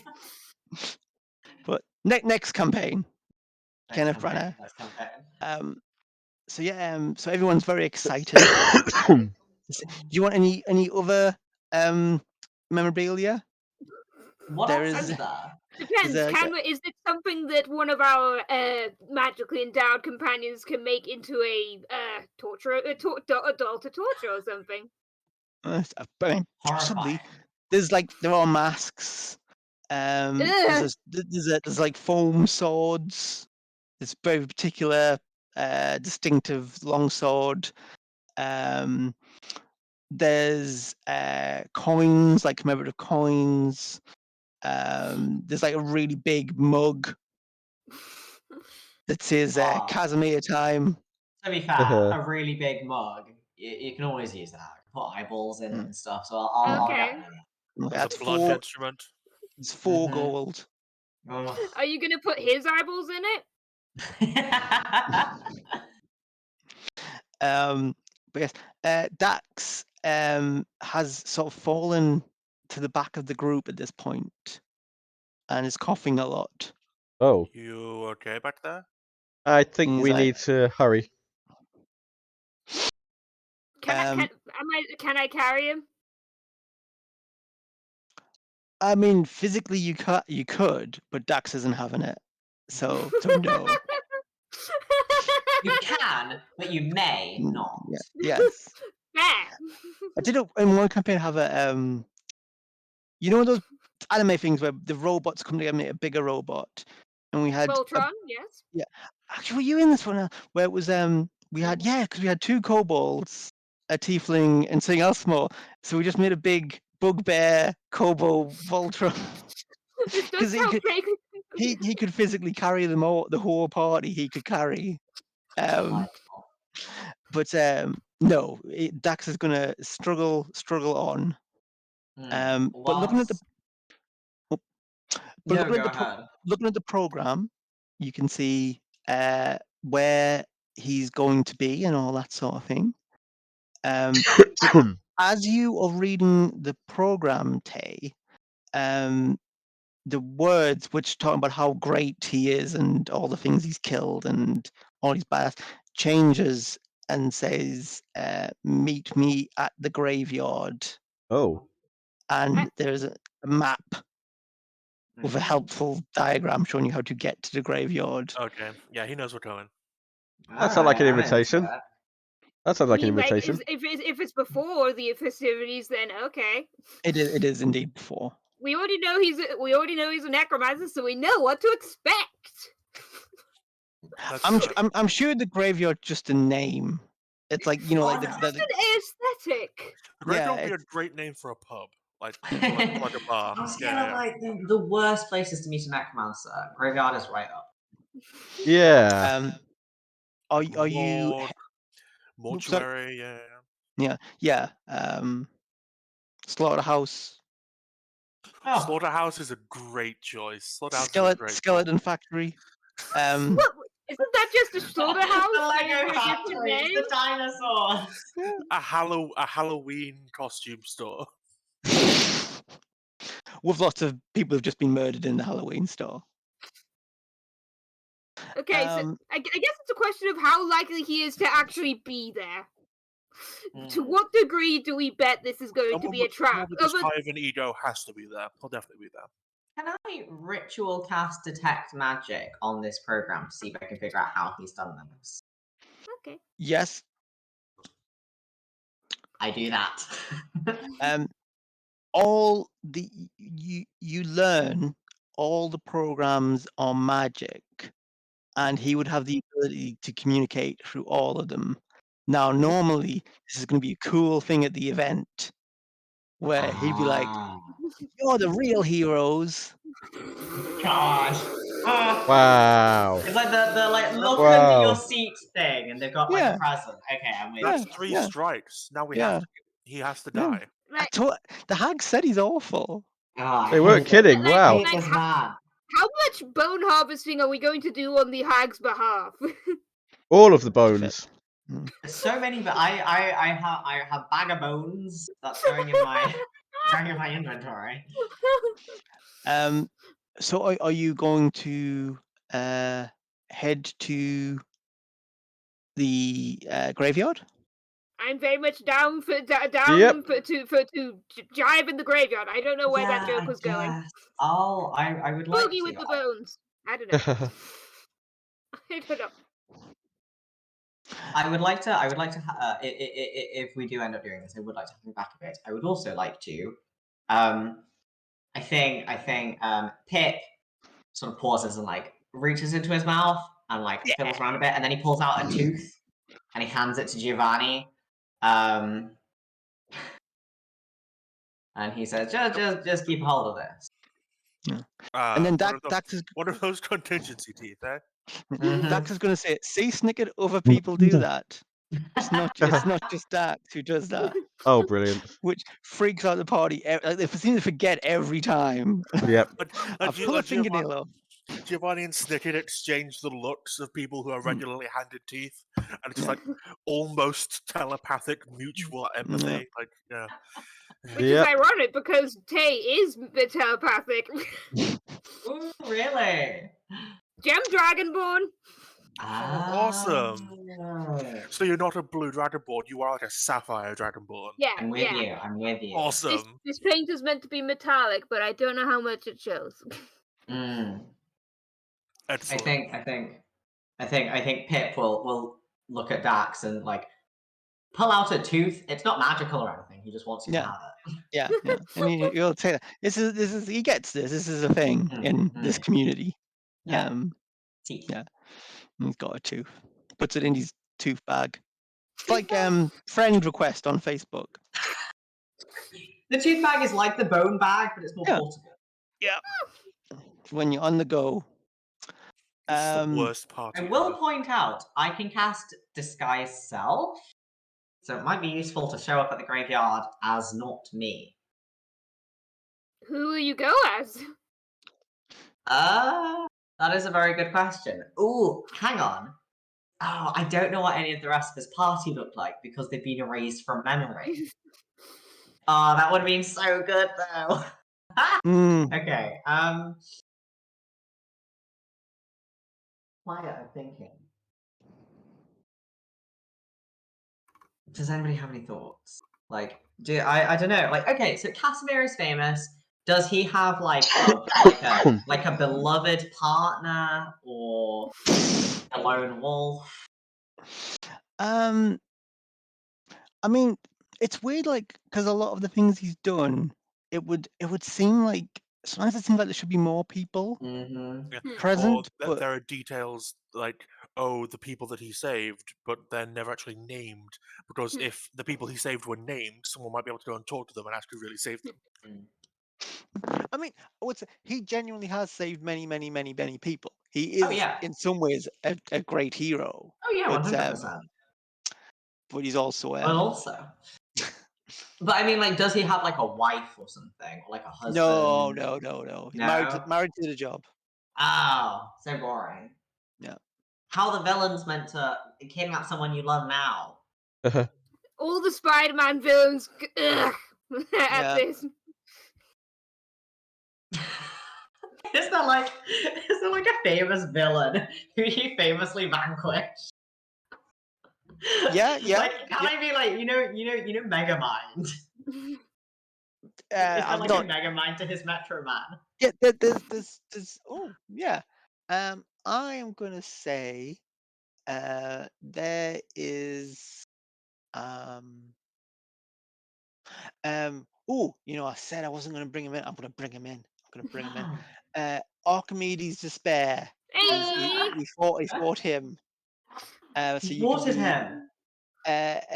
So you would be a red tiefling, very dapper. Depending on when he appears, he could be wearing all white, but it's like a three-piece suit, but it's like varying shades of white. Okay. When Also, we get to the graveyard, I'm gonna cast Disguise Self so I look like Archimedes Despair. Also, will he sue us for doing this? Archimedes, yes, he would. He absolutely 100%. Can't sue me if he doesn't know who I am. You are gonna get a letter of like cease and desist. Yeah. That's all right. I know what paper is used for. So, is there any more preparations anyone wants to make?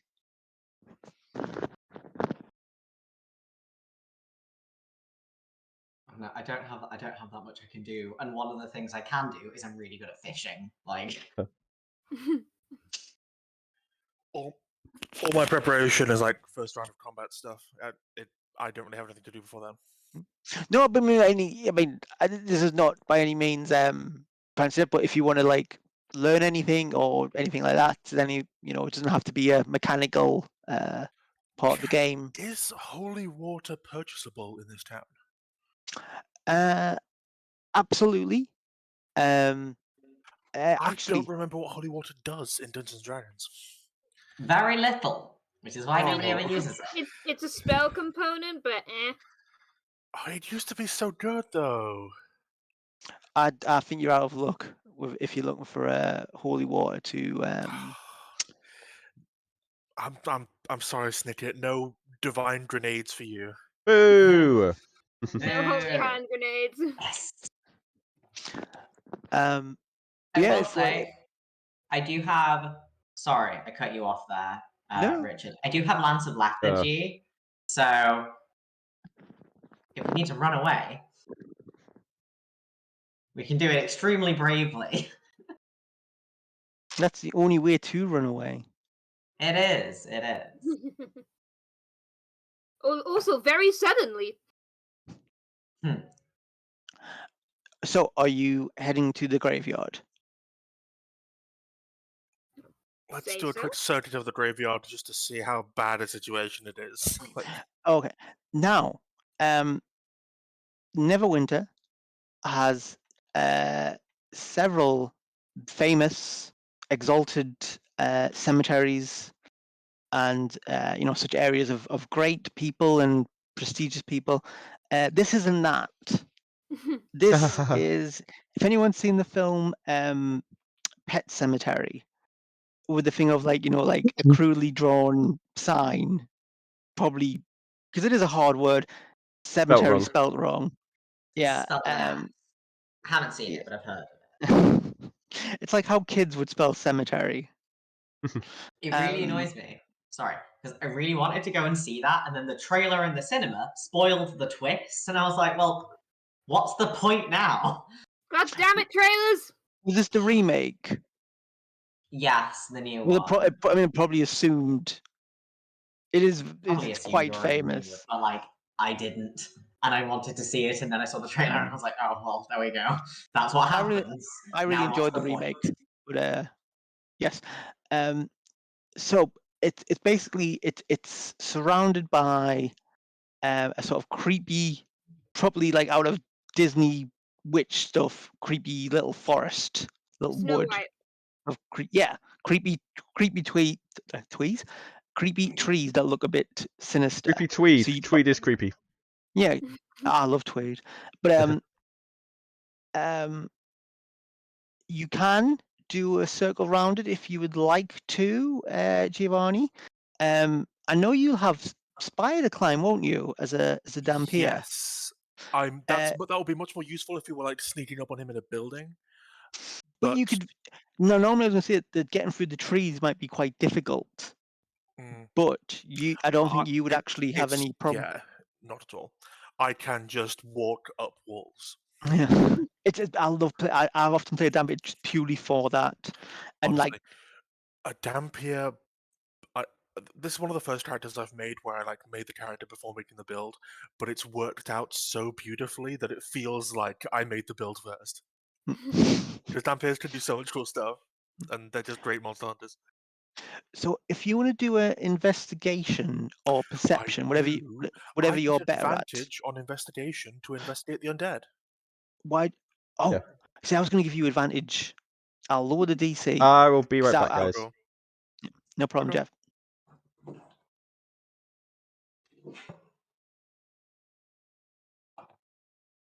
Let's say 21 investigation check. Okay. Investigated round. There's no like goons hidden there, hiding out in the forest. You do see Casimir Helios standing in front of a line of, I suppose it wouldn't be crosses because it's not Christianity, but like makeshift crosses in the ground. The problem with Christianity is that they trademarked the most basic shape you can make with 2 sticks and some rope. Yeah, but whatever the dwarven equivalent of that is, just It's for like Triangle? them. a T shape, like a T shape. Like it doesn't have the top bit, so it's legally distinct. I was saying triangles. But various culturally appropriate makeshift grave markers. And because that was a good rule and because it's fun, this has the words. One has Casio written on, one has Maxo, one has Trajan, one Got the gang back my together. god. yeah, one has Yorick, and one has Antiochus, who I don't believe I mentioned before, but is also Antiochus. He's got his gang back together, and he's gonna. Oh, that's Yeah. fun.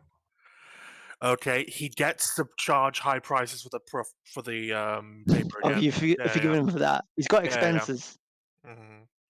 Listen, lugging narratively significant corpses around is costly. So are you wanting to return to the group and inform them of this? Okay, one of them was barbarian, one of them was wizard. I'm happy to run through. It was Kobold Ranger, Yep, Kobold Ranger. Human Barbarian, Tiefling Wizard, Dwarven Cleric, and Antiochus is a rogue. I don't actually have a. They are a Goliath rogue because I find that funny. Awesome. Goliath Road is exquisite, and I'm now their biggest fan. Except we Okay. don't remember what they did.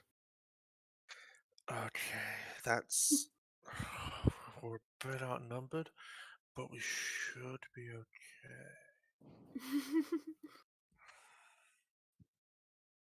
Okay. Now, I'm definitely going to report this back to the group. I'm going to make you a deal, Giovanni, right? In true hag style. You Okay. can use your inspiration for some useful information at this point.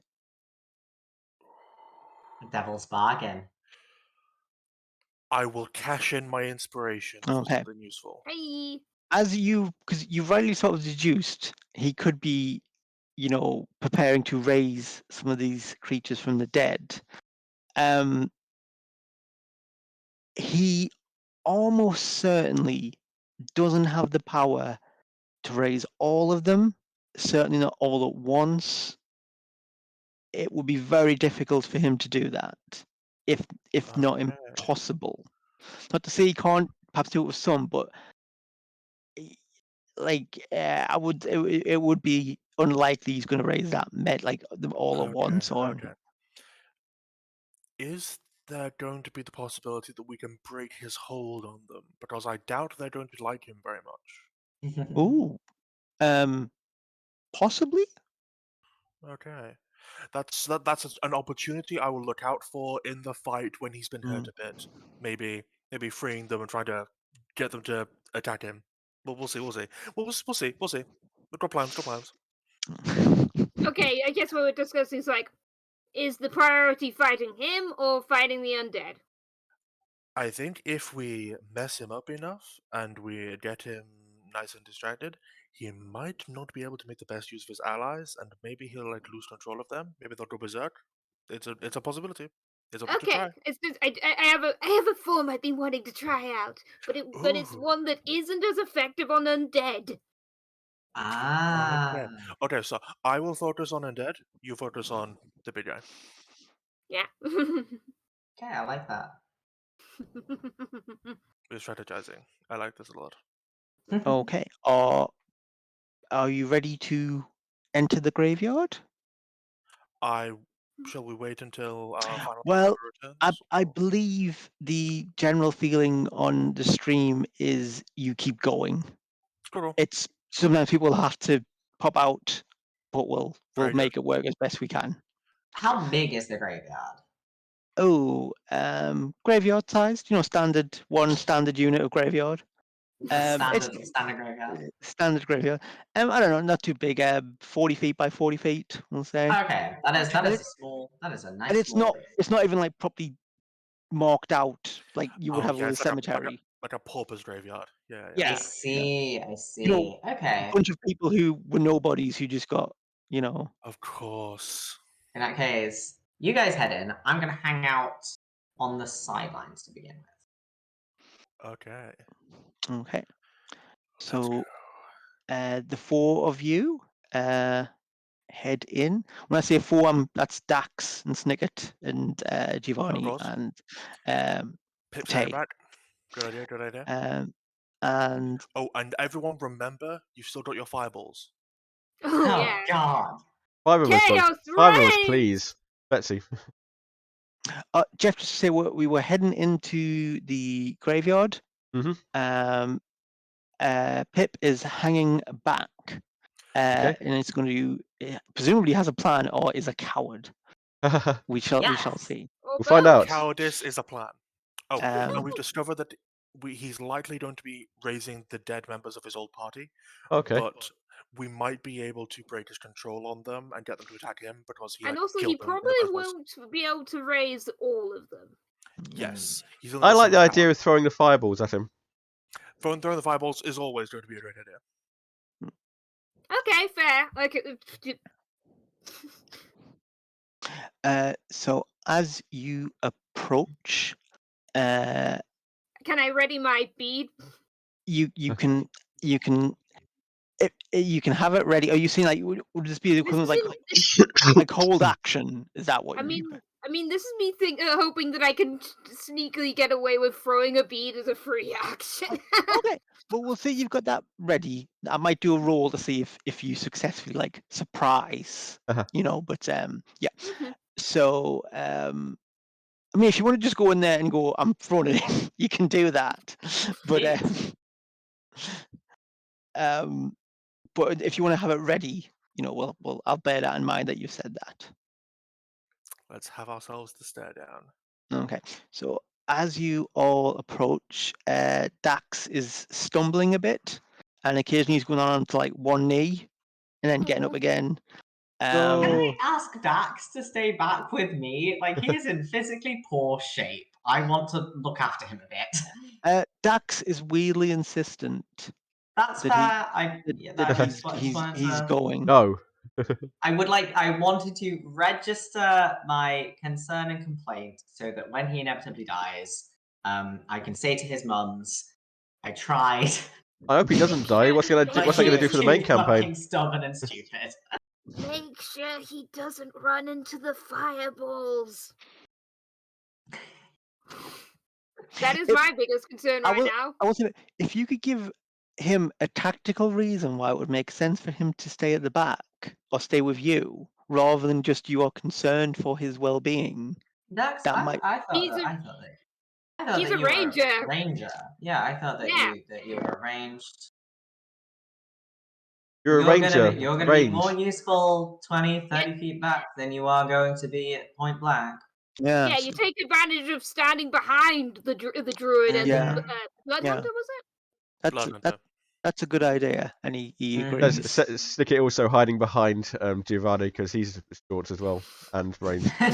Oh yeah, get saddled with a hexblood gang. Full forward. Yeah. So yeah, Dax is hanging out with me. We're like sat on the fence, looking at the heat, giggling. Yes, giggling. So you the three of you head in, and you see Casimir Helios, who is very much Oh boy. the picture of a hero, tall, handsome, broad-chested, massive Which is sword. how he did look.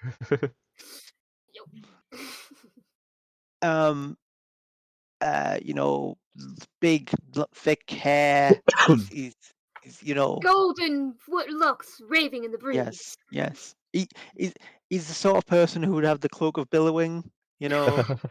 But he doesn't. But he very well it's on his might. list. Yeah. It's on his list. And he sees you approach, and he says, "Oh, no Dax." Oh, is this the part where we do the banter? Is it bantering time? He goes, we can't go straight to killing. I do have a prior engagement. Yes, I'm sure this won't take long. Is that all? Okay, we'll go straight for fighting. Okay, here's my banter. Eat shit and die. Great, sort it out. Now, are you wanting to throw your prepared fireball? Yes. Hell Okay. yes. Roll a d20, Tay. Straight d20 and tell me what you get. Okay, I knew it was a trap. that's a 7. Well, you can use that as your first action, but if you throw it now, he's going to have a much better chance of getting out of the way. If you Okay. if you want to hold it, he's sort of clocked at what you were planning, and as you can see him, was- he's like You got it from the eat shit and die. Yeah. Okay, that was my mistake. he's like a goalkeeper when they're taking a penalty. You can see he's like I'm Okay, gonna I'll wait. dive somewhere. Or I'll Telegraphed wait. so if everyone could roll initiative. Initiative. Oh god, I'm so bad at rolling initiative. 10. It's okay. Better than last time. No, 9. Not 10, it's natural 9. 20 plus 2. Wow, got I an got 9. 18! Now,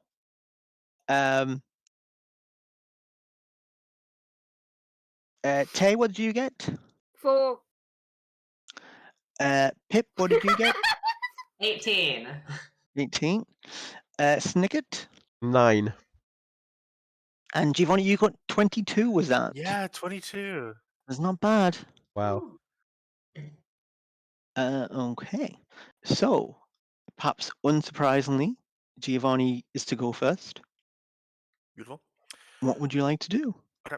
I've got my axe out. Gonna once again run my hand along the single-edged blade, and it bursts into green flame as my bonus action. So I take my d4 damage. 4 damage that time. Not great, but not terrible either. Okay. And as my action, now that my sword is blood-righted, and it's all in green fire, I can use it as my casting focus. So I'm going to draw a quick circle in the air above me, and using my Profane Soul spell slot, cast, which is the spell? Protection from Evil and Good on myself. Okay. So now, undead and a whole bunch of other things get disadvantage on attack rolls against me, Yeah, it's a good one. and I can't be charmed, frightened, or possessed by them. Ooh, that's really good. Okay. Is that everything for Giovanni? That's my bonus action and action. I am now fired and armored up. I'm ready. Okay. It is now it is Casimir's go. And he is going to cast Eldritch Blast at the guy whose sword's on fire. Because Why would he Wise. do that? Very wise. that would seem appropriate. Probably. He I would feels do threatened this. by your style.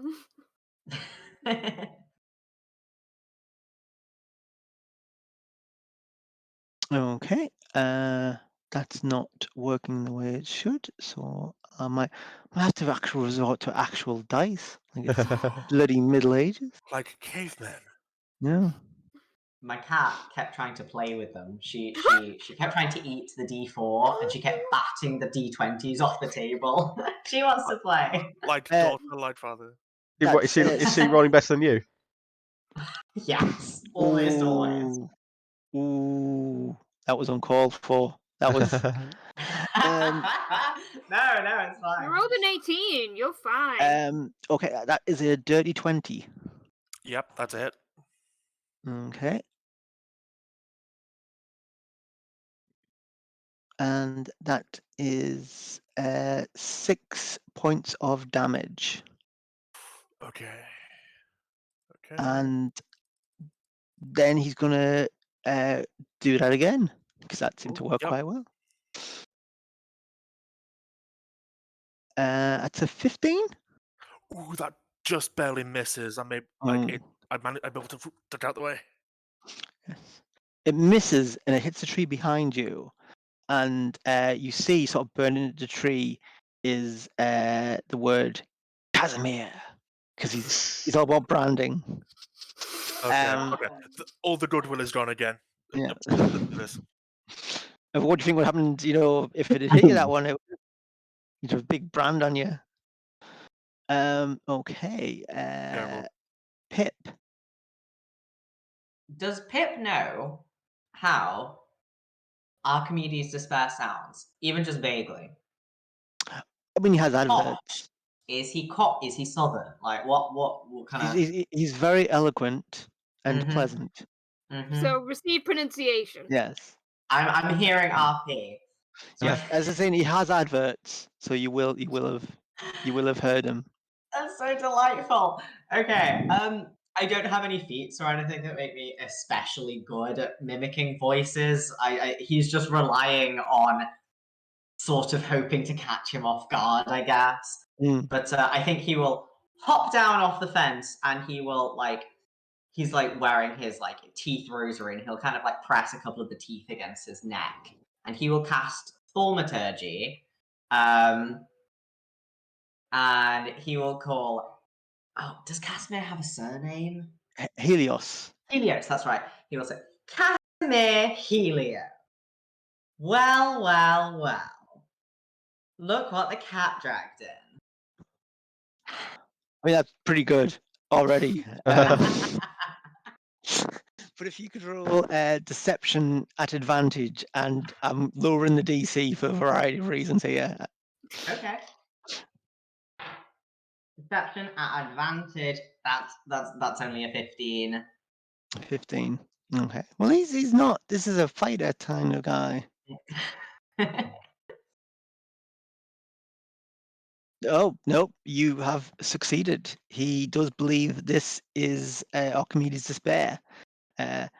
Not quite a nemesis, but certainly a storied villain in his. Why don't you put down your sword and we can talk? Oh no, he's using the power of bureaucracy, his deadliest weapon. Casimir will. I'm sorry, I don't know why Archimedes is so. It's not far off. And Casimir will not put his sword down, but he is his obvious attention is now on you. Ooh. No. And he goes the consequences of my actions. Yeah. Sort of says a thing along the lines of we've done enough talking. You're helping these hags. I'll kill you as well. I think that's entirely fair. Yeah. Is that it for Pip?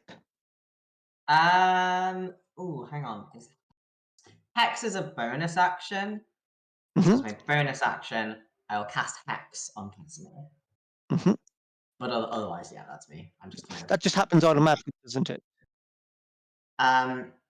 It is a bonus action. I place a curse on them until the spell ends. It is concentration. Okay. I just deal extra damage to him every time I hit him, but it is concentration. So if I get punched by a skeleton, I have a measly +2 Constitution. So I've got to make a save against losing concentration on my protection from good and evil. of course, yeah. Never mind, I'm fine. 18 +2. I just want to check disguise self. That's not concentration, is it? What is it? No, I don't think so. Okay, it's one of those spells that can last for a really long time, isn't it? Yeah. Disguise. I think it is. Yeah. Yeah. I think the DM can use it against you. Yeah, exactly. Disguise self. It lasts for an hour. It's not concentration. Okay. So it's going to be Dax, and Dax has had an idea. Oh. So Dax is going to appear 15 feet away from Pip. And I say Pip, he just walked. But he also now looks like Archimedes' despair. And he's like, now there's two of us. And let's see. Kind of look like we've cast. I don't know what it's called, like double team. Yes. Yes. They're trying to make something like it is a spell. I've been playing a lot of Pokemon lately. And let's have a look. Oh, that's brilliant. Yes, he is completely of the belief there's now two Archimedes despair. Because you pluralize Archimedes, not despair for him because he's cool. Archimedes despairs. Yeah. Archimedes. Archimedi. Ooh. But he will also cast Hunter's Mark. And now we come to Snicket. I think it's going to be. How far away is he from us? 20 feet. Okay. Put Betsy down again. Slap on the force ballista, and it's like moving forward 15 feet towards him, and just like take a pot shot at him. Mm-hmm. Go for it. +5. That's a natural 1. Oh no, that. Can I borrow your that cat, Kieran? Yeah. That unfortunately misses Snicket. Only that. But you do hit the tree that he had marked with his brand, and that blasts it Boom. off. So everyone's Yep. quite pleased about that. Anything else for Snicket? He's just like going to back up slightly to give himself a bit more range. Tay.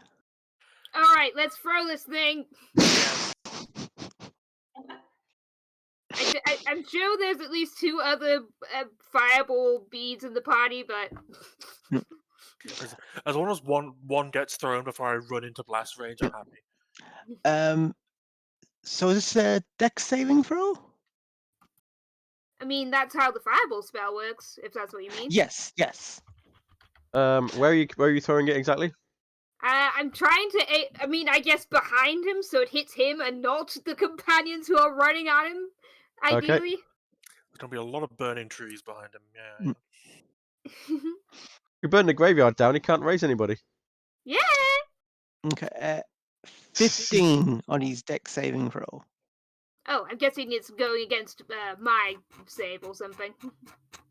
Yes. Yeah. What's your spell DC? It's I think it's 14. So yeah, no, it's 12. It's 12. Okay. He's So it's still- half damage. Okay, so like targets half as much damage. Okay, have I got enough d6s out? 1, 2, 3, 4, 5, 6, 7. I am short 1d6. I'll just reroll 1.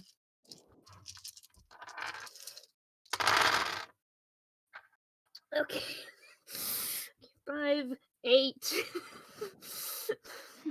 10, 28, and then roll 1. That's it. Okay. Okay, 34. So half 34. Jesus. 18? 17. 17. 17. Yeah. 7. Still pretty good though, especially. So that will be your action, Tay. Okay. Anything else you want to do? All right, I'm gonna wild shape again. So like the wolf cape spreads out again, but the texture is different this time, more like fuzzy carapace. And so like A kind of splits her jaw wide and it twists until it splits into 2 heads. And Tay wild shapes into a spider king.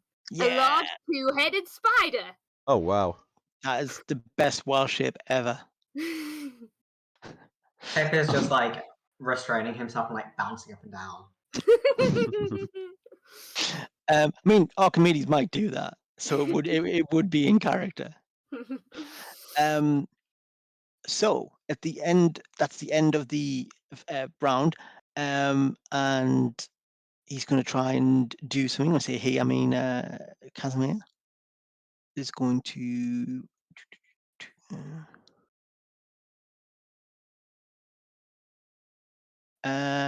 He's going to try and raise someone from the dead, but fails. Ooh. So we come to Giovanni. I mean, now is the opportune time to run up and stab the man. Oh, bite him! No, not yet. First of all, I am going to extend a hand with my like still bloodied palm. This one because I need my hand to hold out my potion spell key, and the sort of blood that I used to sort of wet my blade glows red as I'm going to mark him Curse of the Marked. Ooh, I'm going to empower it as well, so I take another d4 damage. that sounds bad. Okay. So I take another 3 damage. And Curse of the Marked.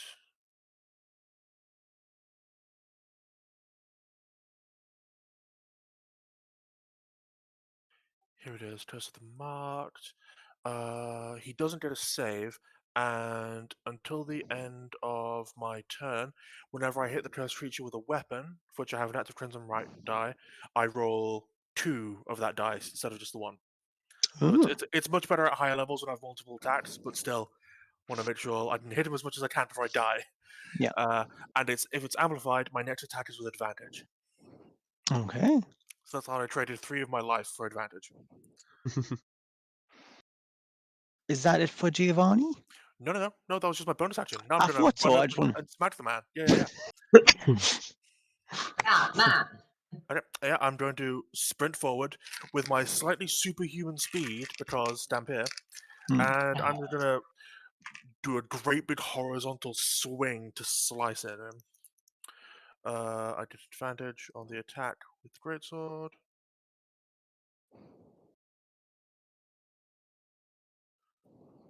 Let me see. See, I can't hold my push to talk key and actually roll the die. Okay, that's a 23 to hit. Wow. That will absolutely hit. Reroll one of those d6s. So that's 12 slashing damage and 6 fire damage Okay.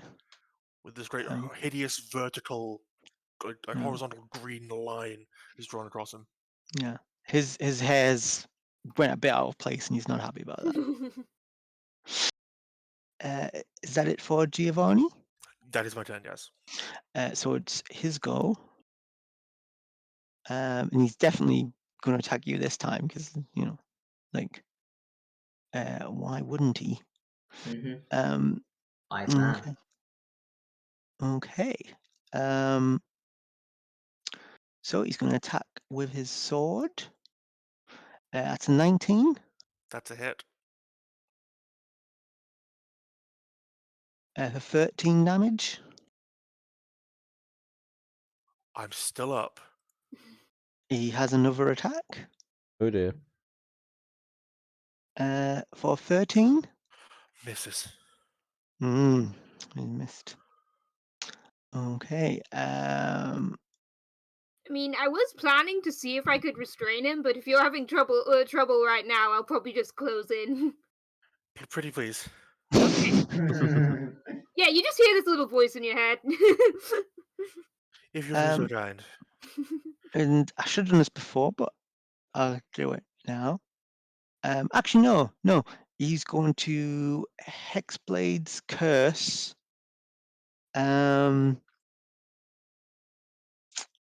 Pip. Oh. I don't know what that does. That's exciting. He does more damage. He does more damage to you. But yeah, that was his go. So Pip. Hello. Yes, I have made the mistake of most of my spells require concentration. Oh dear. It's the warlock life. It is the warlock life. Warlocks need. This is why So you need to combine warlock spells with melee attacks. Yeah. So, am I correct in thinking that Giovanni and Tay are both in melee range with Not yet. Tay? Giovanni is.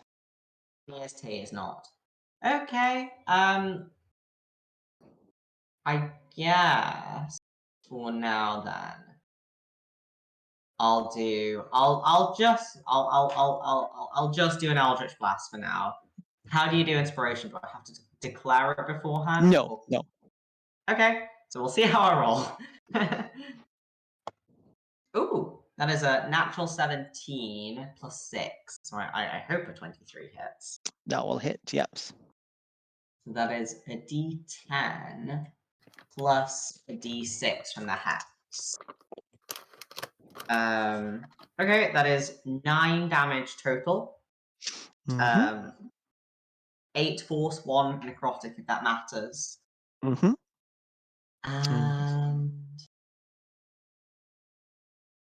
yeah, I don't think I have anything I can do on a bonus action. I am going to get a little bit closer though, so I'm more like 35 feet away. I'm like triangulating in my head, like, do I think he can hit me? And how worried do I have to be if he can? Ooh. Pretty wide. So Dax's go. He is going to take his bow and fire. And ooh, that's a natural 20. Kill him, kill him, kill him. Nice. He gets him right in the eye. Ooh. They'll do a tapestry about this, I'm sure. They It's Norman Conquest jokes for you. But yeah, that hurt him a lot. And he's like, "Damn you, Archimedes! When did you learn how to use a bow?" I mean, he's sort of undead. He has all the time to learn whatever he wants. It's true. Smiggit. Yep, gonna throw another shot with Betsy at him. +5. That's an 11 that time. That's not with me. That's not that. Yeah, that's no hit. Betsy beeps sadly. I'm gonna, in that case, I'm going to throw another firebolt. Click a firebolt into my crossbow and fire it out. Okay. That's a 22. That's much better. That will absolutely hit. D10.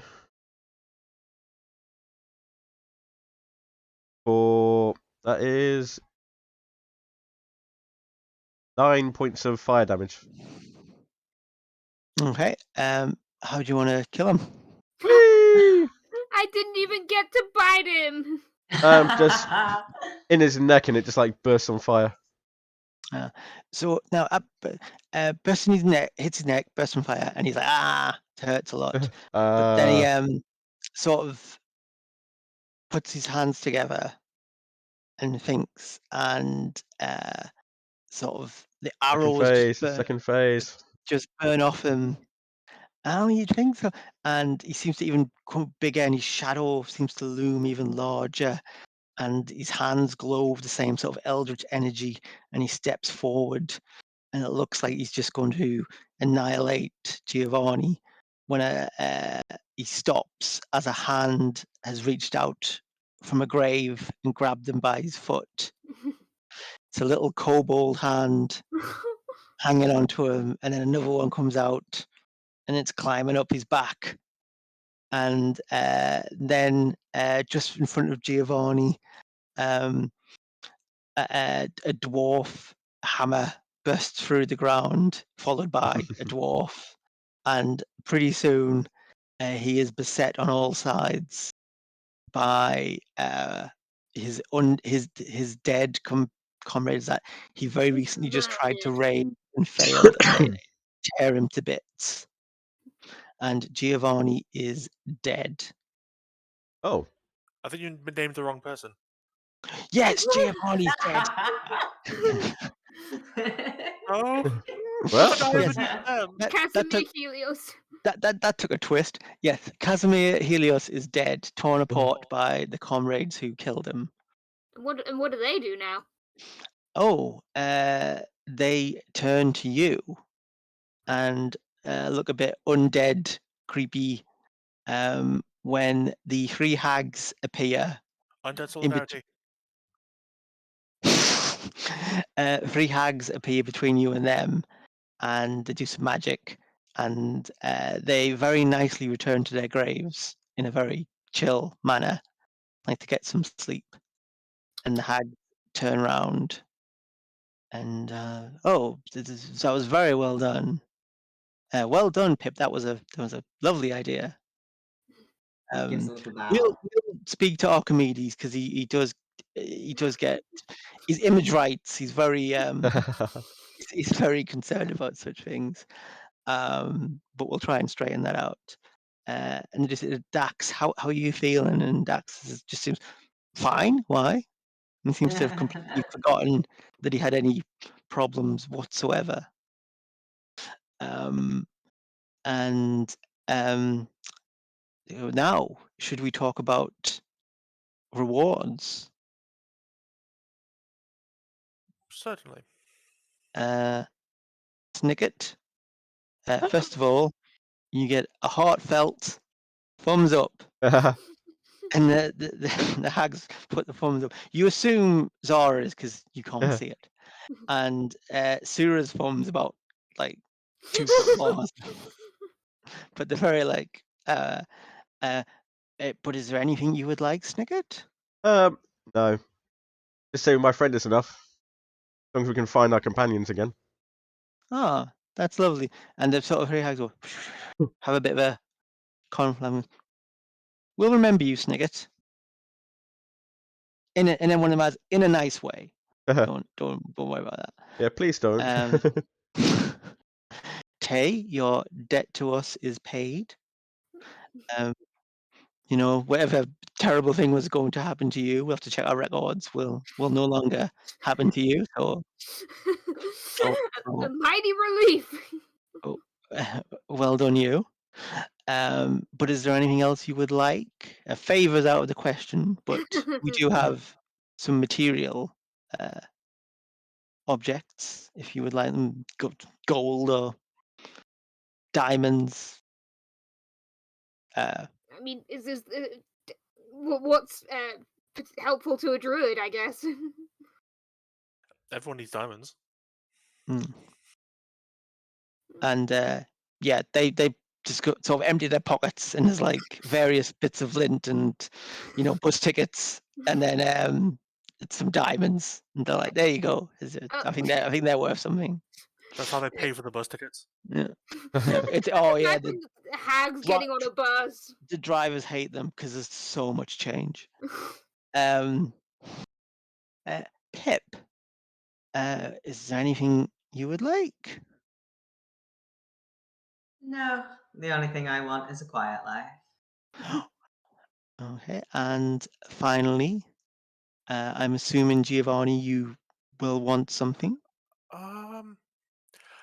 It has recently come to my understanding that a tragic fate befell someone close to you, I'm sure. Pip's mother was recently slain by a vicious and selfish monster hunter. I asked only that said monster hunter not face any retribution from the hag community in general and yourselves in the specific. It's like I kind of look at Pip, and I'm just like, did she get better? He still just got that sharky smile. No, she didn't get better. Oh. Zara, I put a hand on your shoulder. Zara has turned her plate upside down, so it's now a frowny face. Forgiveness is the greatest gift of all. And they don't look happy about it, but they have a cardinal rule: a deal is a deal is a deal. You do, and they said we will make that happen, but stay away from us from now on. Your magnanimity is legendary.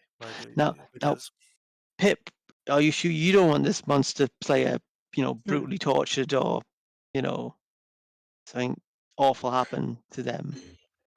Don't you worry, I take care of him. Now, Pip, we will need to give you something. So they take a single copper coin and go, that is the payment for what you've done, because there needs to be some transaction. And say the Snicket, they also present a coin. Okay.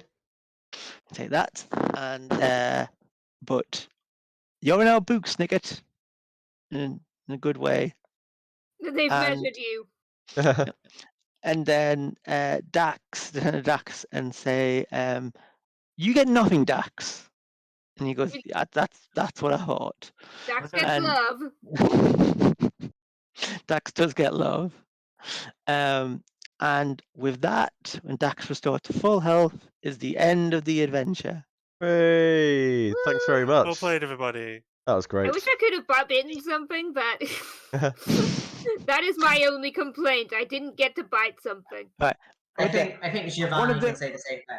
I also didn't get to bite something. So. Right. One of the hags clicks the fingers, and Helios suddenly springs back up and is like, "What?" And then goes, "There you go, there you go. I'll hold you still." And he's bitten by Post-battle everyone.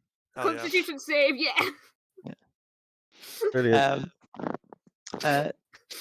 So, but that's we've done a lot for you now, Tay. So that's. But yes, that's the end of the adventure. I hope you all enjoyed that. It was a Indeed, delight. that was Thank you great. so much. I just I'm love the gonna- three. I really want to see more of the three hags. That was just hilarious. I'm definitely going to have more of the free hags because I'm in love with Zara. I she's so good. I never want to see, or in Zara's case, not see them again. and then she appears beside you. Brilliant. Offering you a mug of a cup of hot chocolate. Yeah. This time it's not hot chocolate. And Uh, yep. Sorry, carry You on. two are really good with role playing, Kieran and Patrick. Thank you so much. I'm just like, I'm kind of jealous. Just like, I feel like I could have done better. These I things mean, practice. everyone was Not great. Not having much Yeah. fun. Yeah. We no. did very well. 5 stars all around. Yay. It was a pleasure. On that note, let's move to the credit screen. Just time to say thank you all very much in the chat for watching. If you haven't done so already, please give us a follow. It's a great way to see when we go live. It's a completely free way to support us. If you have Amazon Prime, as Pendragon Nomad obviously has Amazon Prime, you get one free subscription a month, which you can get words. If you have Amazon Prime, you get one free subscription per month, which you can give to your favorite streamer. It can be us, or you can give it to whoever you wish. We have a YouTube channel where you'll be able to see this and other videos of all the streams that we do. Push the subscribe button and ding the bell to see when new uploads go live. We also have a Discord where you can join and chat to us about this or any of our streams or games in general, or whatever takes your fancy. Links can be found below the stream window here or in any of our YouTube videos. All these and more are, of course, on our website, finalbossfight.co.uk. Coming up, we have the following streams. I need to change this because we're not doing Brindlewood Bay on the 24th because I believe Robin and Sarah are not available. But I believe on Wednesday, John and Chris will be continuing with midweek Minecraft. Thursday, the Angel Games player will be continuing with Genshin Impact. And next Sunday, the normal schedule sort of resumes with the Dungeon of the Mad Mage as the party continues going down this mega dungeon. I don't think they've got very far in it yet. I think they're only like 3rd level or 4th level last time I saw. But stick around to see all that and more. And let's see who's around for raiding. Not many people are around for raiding, actually. So on that note, we'll just end the stream here. Thanks for watching, guys. Bye. Bye bye. See you soon.